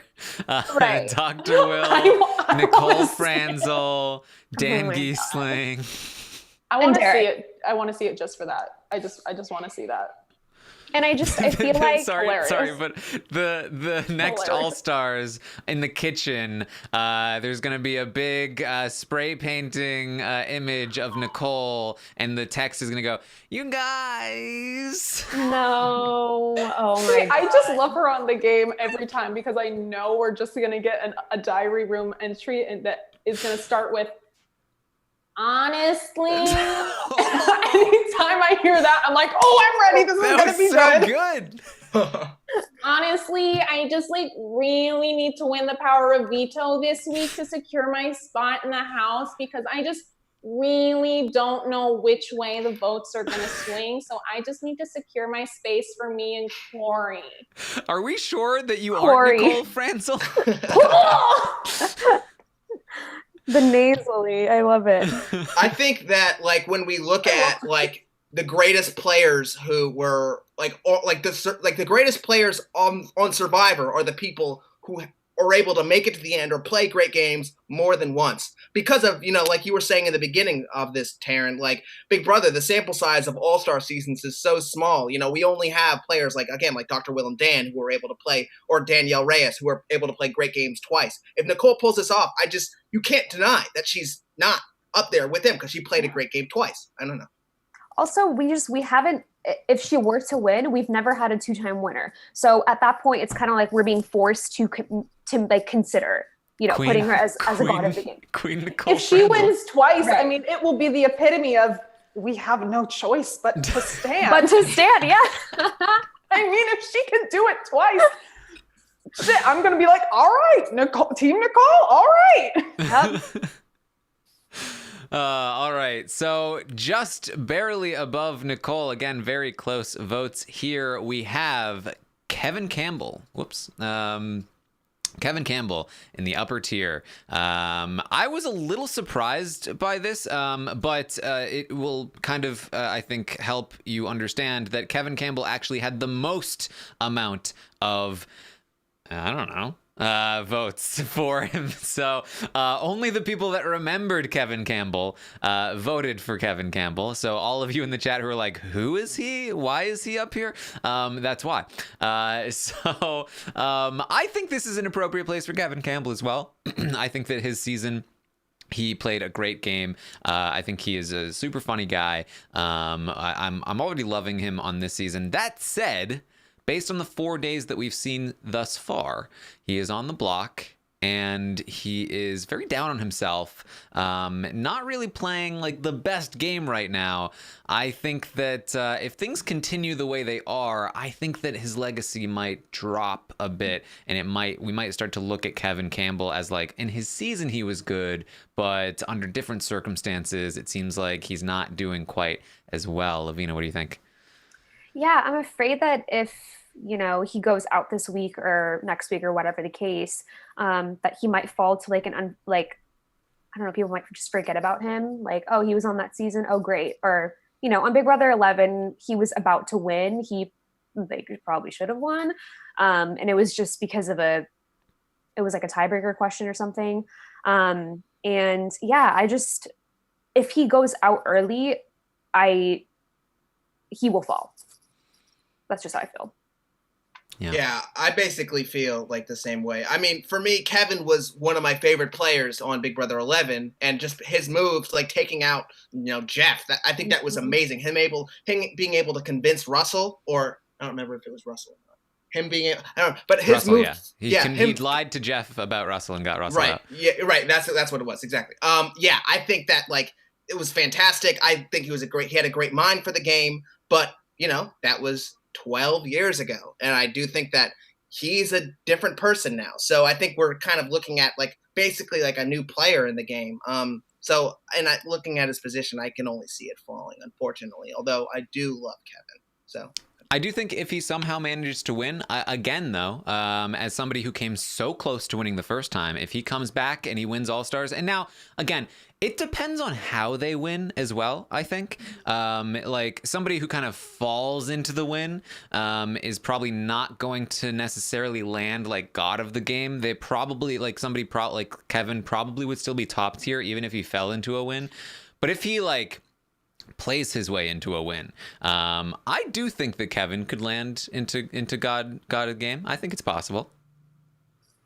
Yeah, I definitely do, just because like he has a great strategic, like he's a great strategic player, so he could end up being that. But then at the same time, what is his legacy? You know, what is his legacy from the first season? What are people remembering him for? You know what I mean?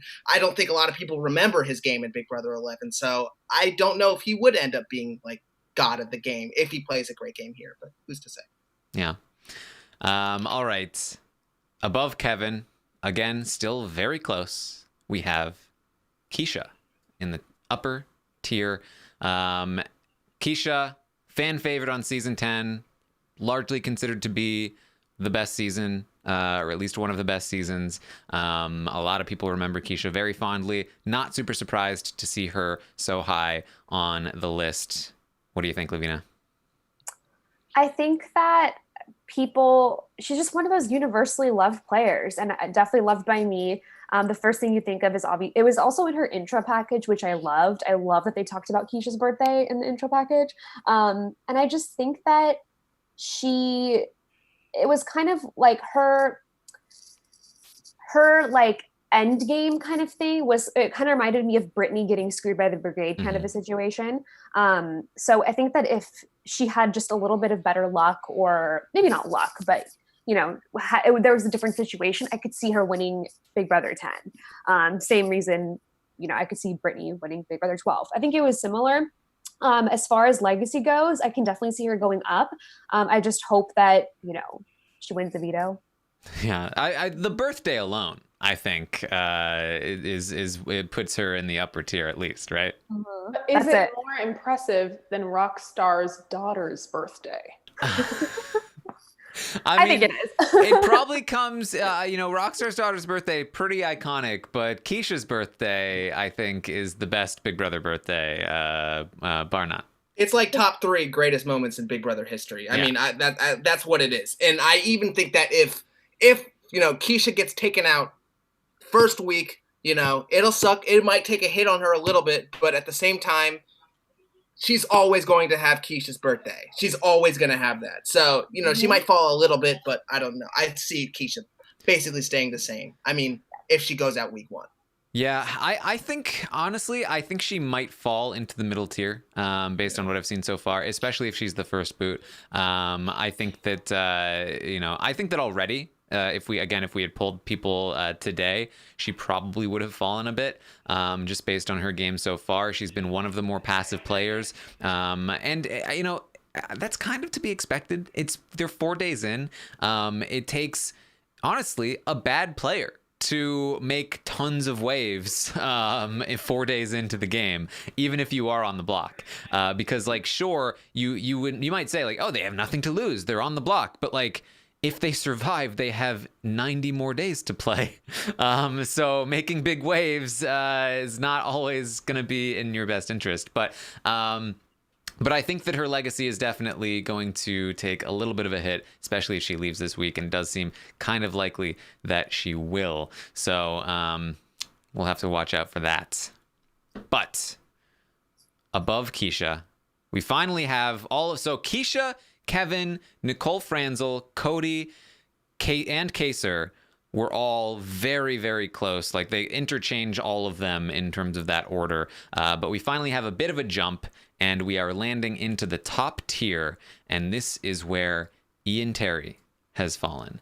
Ian Terry in the top tier. I have to agree with this one. Ian, a winner, so loved by the fans. The win is controversial, yes, and his game, I think, is overrated. But his legacy on the show, he was the first real winner of this archetype. He was one of the first people of this archetype in general. And he has a passion for the game that is unmatched. And I think that all of those things combined, top tier for Ian. And so far from what I've seen this season, I don't think this is going to change. In fact, I think he seems even more lovable this season. Mm-hmm. I think he's playing a little bit better this season. And I think that Ian is definitely locked into the top tier. I'm going to have a hard time seeing him fall, even if people no longer overrate his game, even if people go, okay, maybe we did overrate his game. Just the love they have for him as a player, I think will keep him here, Lavina. Yeah, for sure. I don't think I know anybody. I've never seen anybody hate on Ian in my life. I really can't recall. And also the conversations that he's been having in the house, he had the conversation with, I forgot who it was with, but it was about, the hammock, and he was opening up about, his autism diagnosis. And I just think that he's just so lovable, and I think while I do agree with you, Taryn, that I think that Dan should have won Big Brother 14, and I think that his game was slightly overrated because of that. I do think that he played a good game. I don't think that he played an amazing game, but I don't see him moving anywhere. But if he does win again, 2-time winner, same conversation that we had about Nicole. So Nicole Franzel. Yeah, I think that like people like always talk about how like Dan was robbed, but they're never, no one is ever anti-Ian. That's the thing. We love Ian that much that although we all know that Dan was robbed, we never really want to take away the win from Ian. We all, because we all love Ian. We're so happy for him that he won. And like you were saying, like, his story this season might, open up more, possibilities for us to just like love him. I don't know. He's great. America loves an underdog. Yeah. I think Ian is easily god of the game if he wins this thing. I think it's it's not even close. Like, I think if Ian comes close, he could solidify that sort of legacy. He's already kind of tapping at the door. Yeah, I think Ian is one of the more locked in players. I think he's not going anywhere but top tier or god of the game. I just can't see it. All right, above Ian, we have Danny in the top tier. Danny, who I think was not loved a lot in season 8. There were kind of two camps in season 8. There were the casual audience and parts of the live feed audience that loved Evil Dick and liked Danny. And then there were the mostly live feed audience that hated Evil Dick and also hated Danny, or maybe just disliked Danny. And I think she did have her fans that season for sure, but she was not necessarily like, if you had done her legacy rating there, it probably would have been like middle tier at best. But then she came back for season 13 and she's just lined up perfectly for what the fans wanted. Even though she went against people's favorites, she was so adorable while she did it because she was with Dom and they were adorable together. And she was so rootable as an underdog, and she had this alliance that was so fun that people they fell in love with her. And that's the Danny that is coming into this season. And I will say, in the preseason hypothetical podcast, when I talked about Danny, I was like, Danny can't go wrong. She aligns with the people she likes. She doesn't care about upsetting, big egos. And so I felt like she'd be completely safe from the fans' ire. I was so wrong. I can't believe I didn't see this before. But to me, Danny, for those of you who have watched Big Brother Canada, Danny is Netta.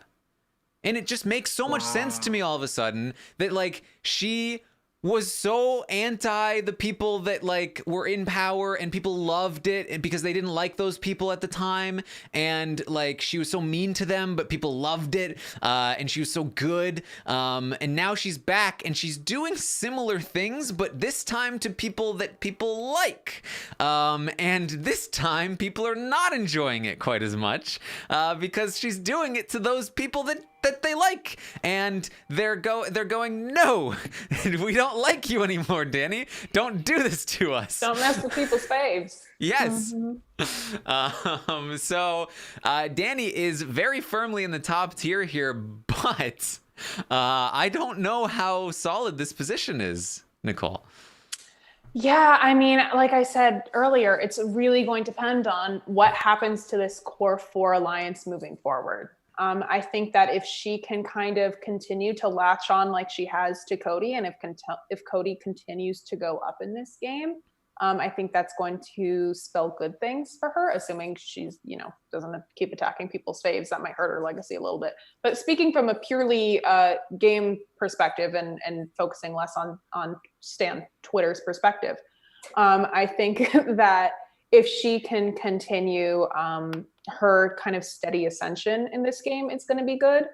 But I think if power is wrestled away from that alliance, or if the new players start to target the old players and she can't sort of get out of the line of fire, it might hurt her. But I think right now she's in a good position to stay top tier.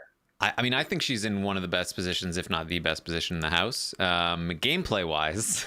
But I don't know about the rest. She's aligned with Franzel. That's not great for her reputation. I felt. I think like the thing is if she slays all of our faves and then goes out, you know, in the middle, like if she gets the first juror, for example, then I think she's taking a hit, right? Oh. But if she slays all of our faves and then makes it to the end and wins, I mean, like, she did it. You know what I mean? She did it. Like, we have to love her. You know what I mean? She's going to be, and that's the thing. That's why I think we all loved her in Big Brother 13, was because she didn't care that we all loved Jeff and Jordan and Rachel and Brendan. You know, she didn't care. She wanted to align with Kalia. She wanted to take them out. She did. So that's who she is. And that's why I think we all love her. So I don't know. I don't see it falling unless, you know, she flames out. Well, I mean, interesting that you say first juror, because that's exactly where Netta went out, which is probably the worst place for her to do that. What do you think, Lavina?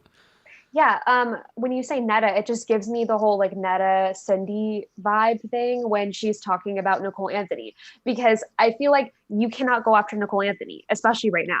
You can't say anything bad about her because it's just gonna it will tank her legacy if, like you guys are saying, she flops in the game, basically. So, but I mean, gameplay wise, she's in an amazing position. I totally agree. But don't talk about Nicole Anthony. Yeah, if anyone says anything about Nicole Anthony, I have full Beetlejuice appearing in their house. Right. Taking them out. Yeah, they're saying your name 3 times, right? That's what's happening. All right, so above Danny, we have Tyler Crispin. There he is. In second place overall in the top tier. Tyler Crispin makes sense to me. He's recent. He played a legendary game. He has a lot of fans. I was not surprised to see him very high here. I expected him to be a little bit lower because, as we've talked about, he does have his detractors. But here he is. Nicole? Yeah, I think I expected him to be top tier. I mean, his game was phenomenal. I think my only thing is I just expected other people to be higher than him. So I think similarly to like Nicole Anthony or Davon, I think the placement was very comparative for me anyway. I would have expected other people to place a little higher than him. But he did play a phenomenal game, so I can totally understand where he stands. I think his game right now is... he's being very, very careful, which I don't think is a bad thing, especially for someone like him who did have such a legendary game. I think making a bunch of moves, you know, right at the beginning would just totally put everyone's sights on him. So I think he's doing exactly what he should be doing. Yeah, he's in a great spot. Phil, how do you feel about Trevor? Taylor, you mean? Oh yeah, sorry, Taylor. Yeah. Yeah, I think that Tyler is gonna fall this season, just because I mean I don't see a way that Tyler. I mean, if Tyler makes it to the end, obviously God of the game, whatever, right? But I don't see that happening, and I definitely see Tyler. He ran Big Brother 20 for the most part, right? I mean, you can't take that away from him, but also like I could just see him, you know, flopping this season and, you know, falling just because I don't know. His reputation is bigger than his actual gameplay.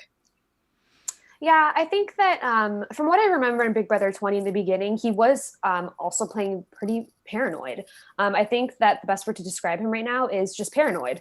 And hopefully he can figure something out. But like we were talking about earlier when we were talking about the status of the house, I'm worried that the windows are closing for him to join up on a big alliance like he did last time. So hopefully he can figure something out, because I do think that it's possible people might say, oh, he's overrated. Oh, he lost to Casey. Then he flopped in All Stars. So maybe people could start pushing that narrative. But if he does better, or if he wins, say, he could definitely go into for me, it's God of the game, personally. Yeah. Here's the thing about Tyler. I think that, like I said, he has his detractors. I think that Tyler is playing the game on a tightrope, and there are a bunch of hyenas, a bunch of people just waiting, just champing at the bit, waiting for him to make a mistake, waiting for him to fall, and they're gonna pounce on him and be like, see, you're not good, are you, Tyler? He sucks, he's so overrated. And they're gonna have ammunition for it, and they're gonna go like, yes, we have you now, Tyler. And I think he will be dragged down this legacy tier list if he does not perform impeccably. And so I think he has a decent amount here to fall. But that's the other thing. I think that like a lot of people went into this season, I mean, like back like when the rumors were coming out in like June, like people thought that, Paul and Derek and Dan were, somehow going to be on this season, and Tyler was going to be, like kind of like under the radar a little bit. But now like Tyler is basically, I think like at least for the fans, people consider him playing like out of all the people in this cast, like the best game that they played in their previous season, maybe except for like Ian or Franzel. So I definitely just see like there's no way that Tyler is going to be able to like keep up with his reputation. Yeah, which is why I think he's likely to fall, to be honest.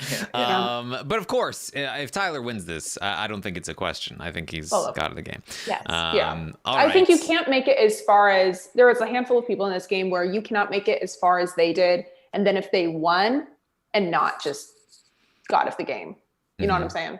Yeah, and honestly, I think there's a sort of interesting situation. I think if Tyler gets second place again, he at best stays at the top tier. Yeah. But if he got third place, he might go to God of the game.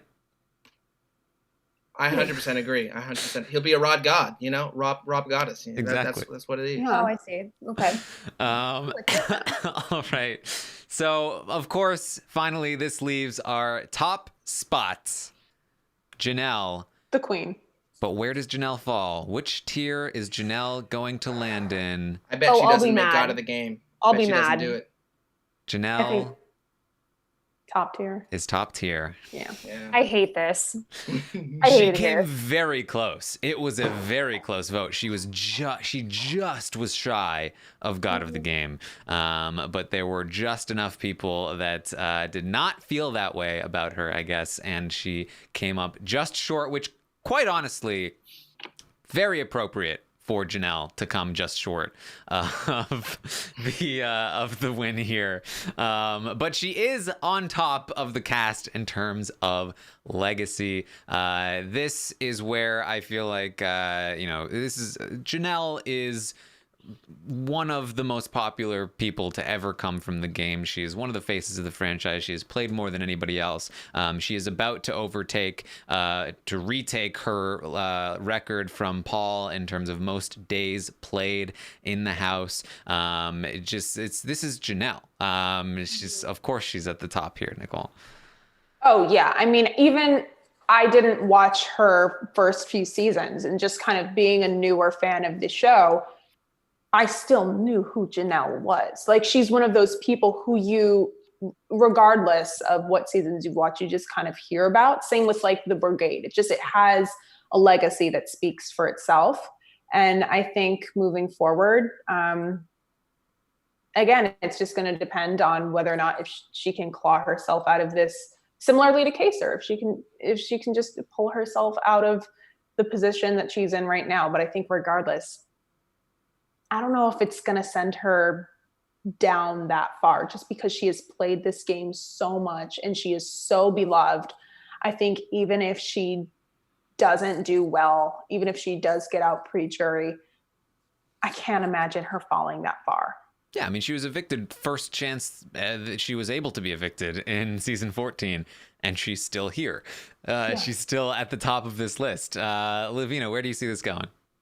Yeah, I mean, I was just going to say the Big Brother 14 point that you just pointed out is that she played a pretty weak game in Big Brother 14, and people still bow down to her feet, the queen, When you think of who is the queen of Big Brother, Janelle. Who is, you think of female dominant players, it's Janelle.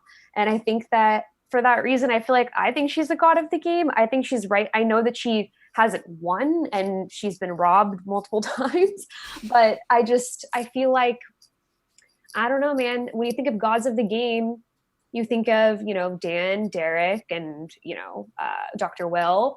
And I feel like gotta have a woman in there. It's Janelle. If it's anyone, it's Janelle. Yeah.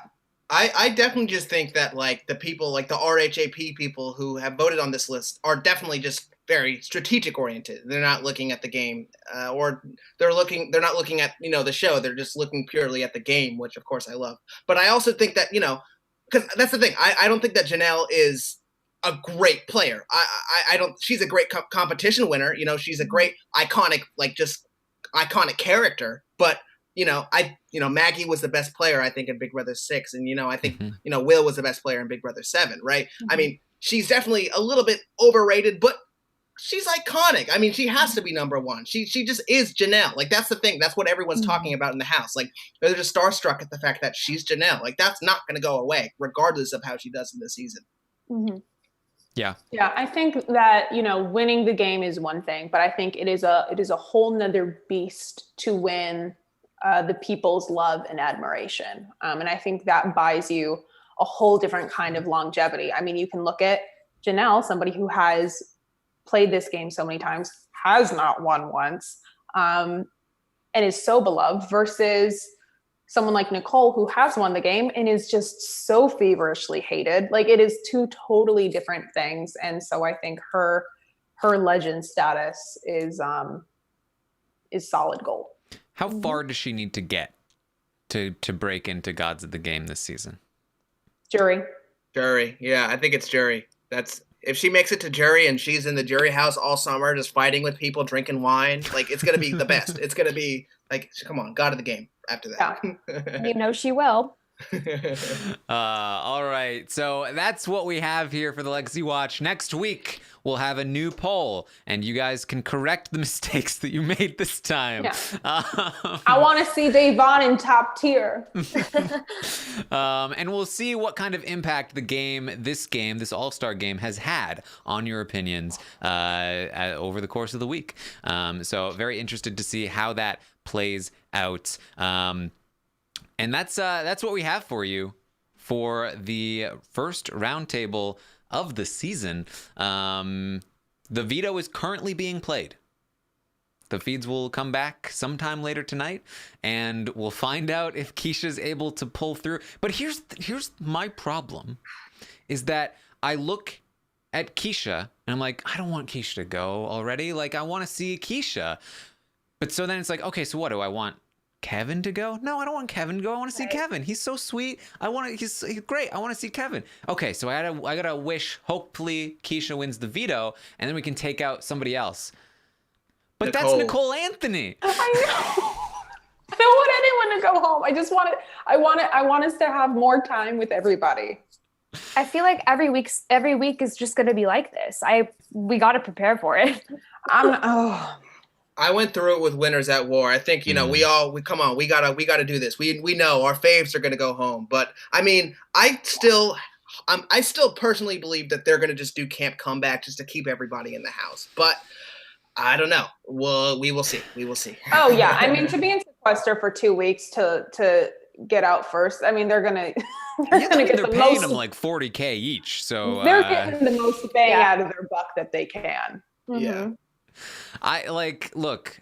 Maybe they're gonna lock them all in the HOH room and be like, "You're evicted? Well, you're still in the house. Stir up trouble." I do think that Camp Comeback hindered gameplay in season 21, but we want to see them. Like, if there's ever a season, I would accept it so that I can see more of these people. Maybe, but like, here's the thing that happened though.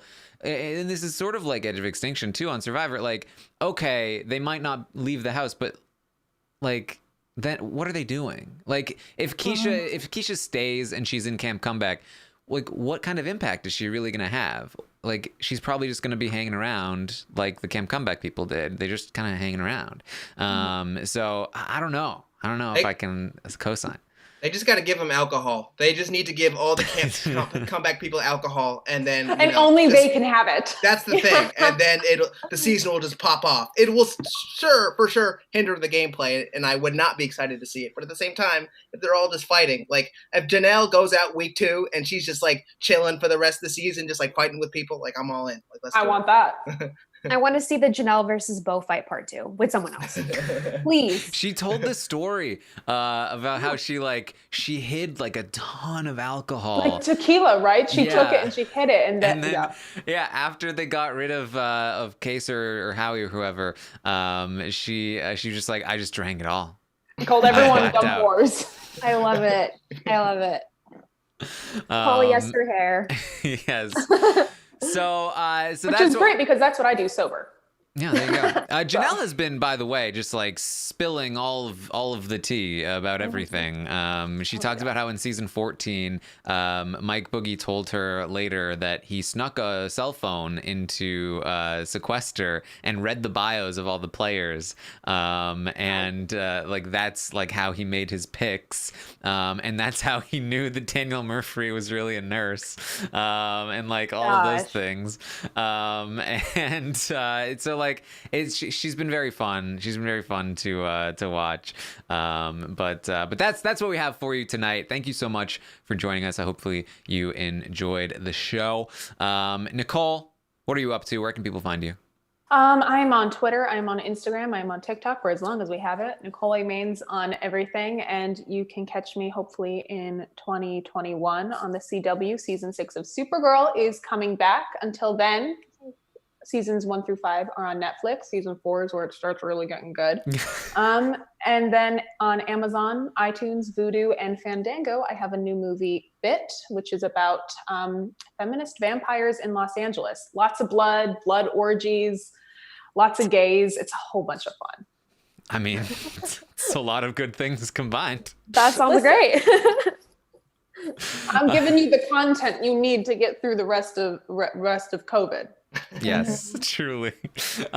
Lavina, where can people find you? You can find me on Twitter at lpavs with 2 S's. That's the place I'm mostly active on. All right, and Phil? Yeah, I'm definitely not doing cool stuff like Nicole, but you can follow me. You don't have a new movie coming out? Well, yeah, we'll see about that. You can follow me on Twitter at PNTJRX. I am rarely tweeting, but still follow me just to make me happy. There you go. You can, of course, find me on Twitter at ArmstrongTaryn and on Twitch, twitch.tv/Taryn Armstrong. I will be back tomorrow morning at 11 a.m. Eastern to update you on everything that happens today and tonight when these feeds come back for the veto, from the veto on the live feeds. And then tomorrow night, we will have a recap of the Sunday night episode after it airs. I'm not entirely sure when it's supposed to air, but we'll be there eventually.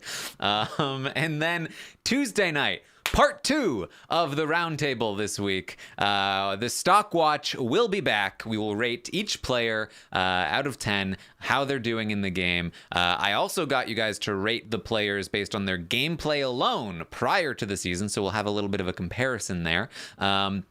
If you are interested in playing in the Stockwatch this season, you can go to realitystockwatch.com and make an account there to prepare. If you are unfamiliar with it, how we've played the Stockwatch in the past is that you have we've had people manually write down people's buying and selling things. Now there's a website that does it because there's some excellent, amazing web developer people who have helped us out and created it for us. So it's great. Check it out, and we'll see you then.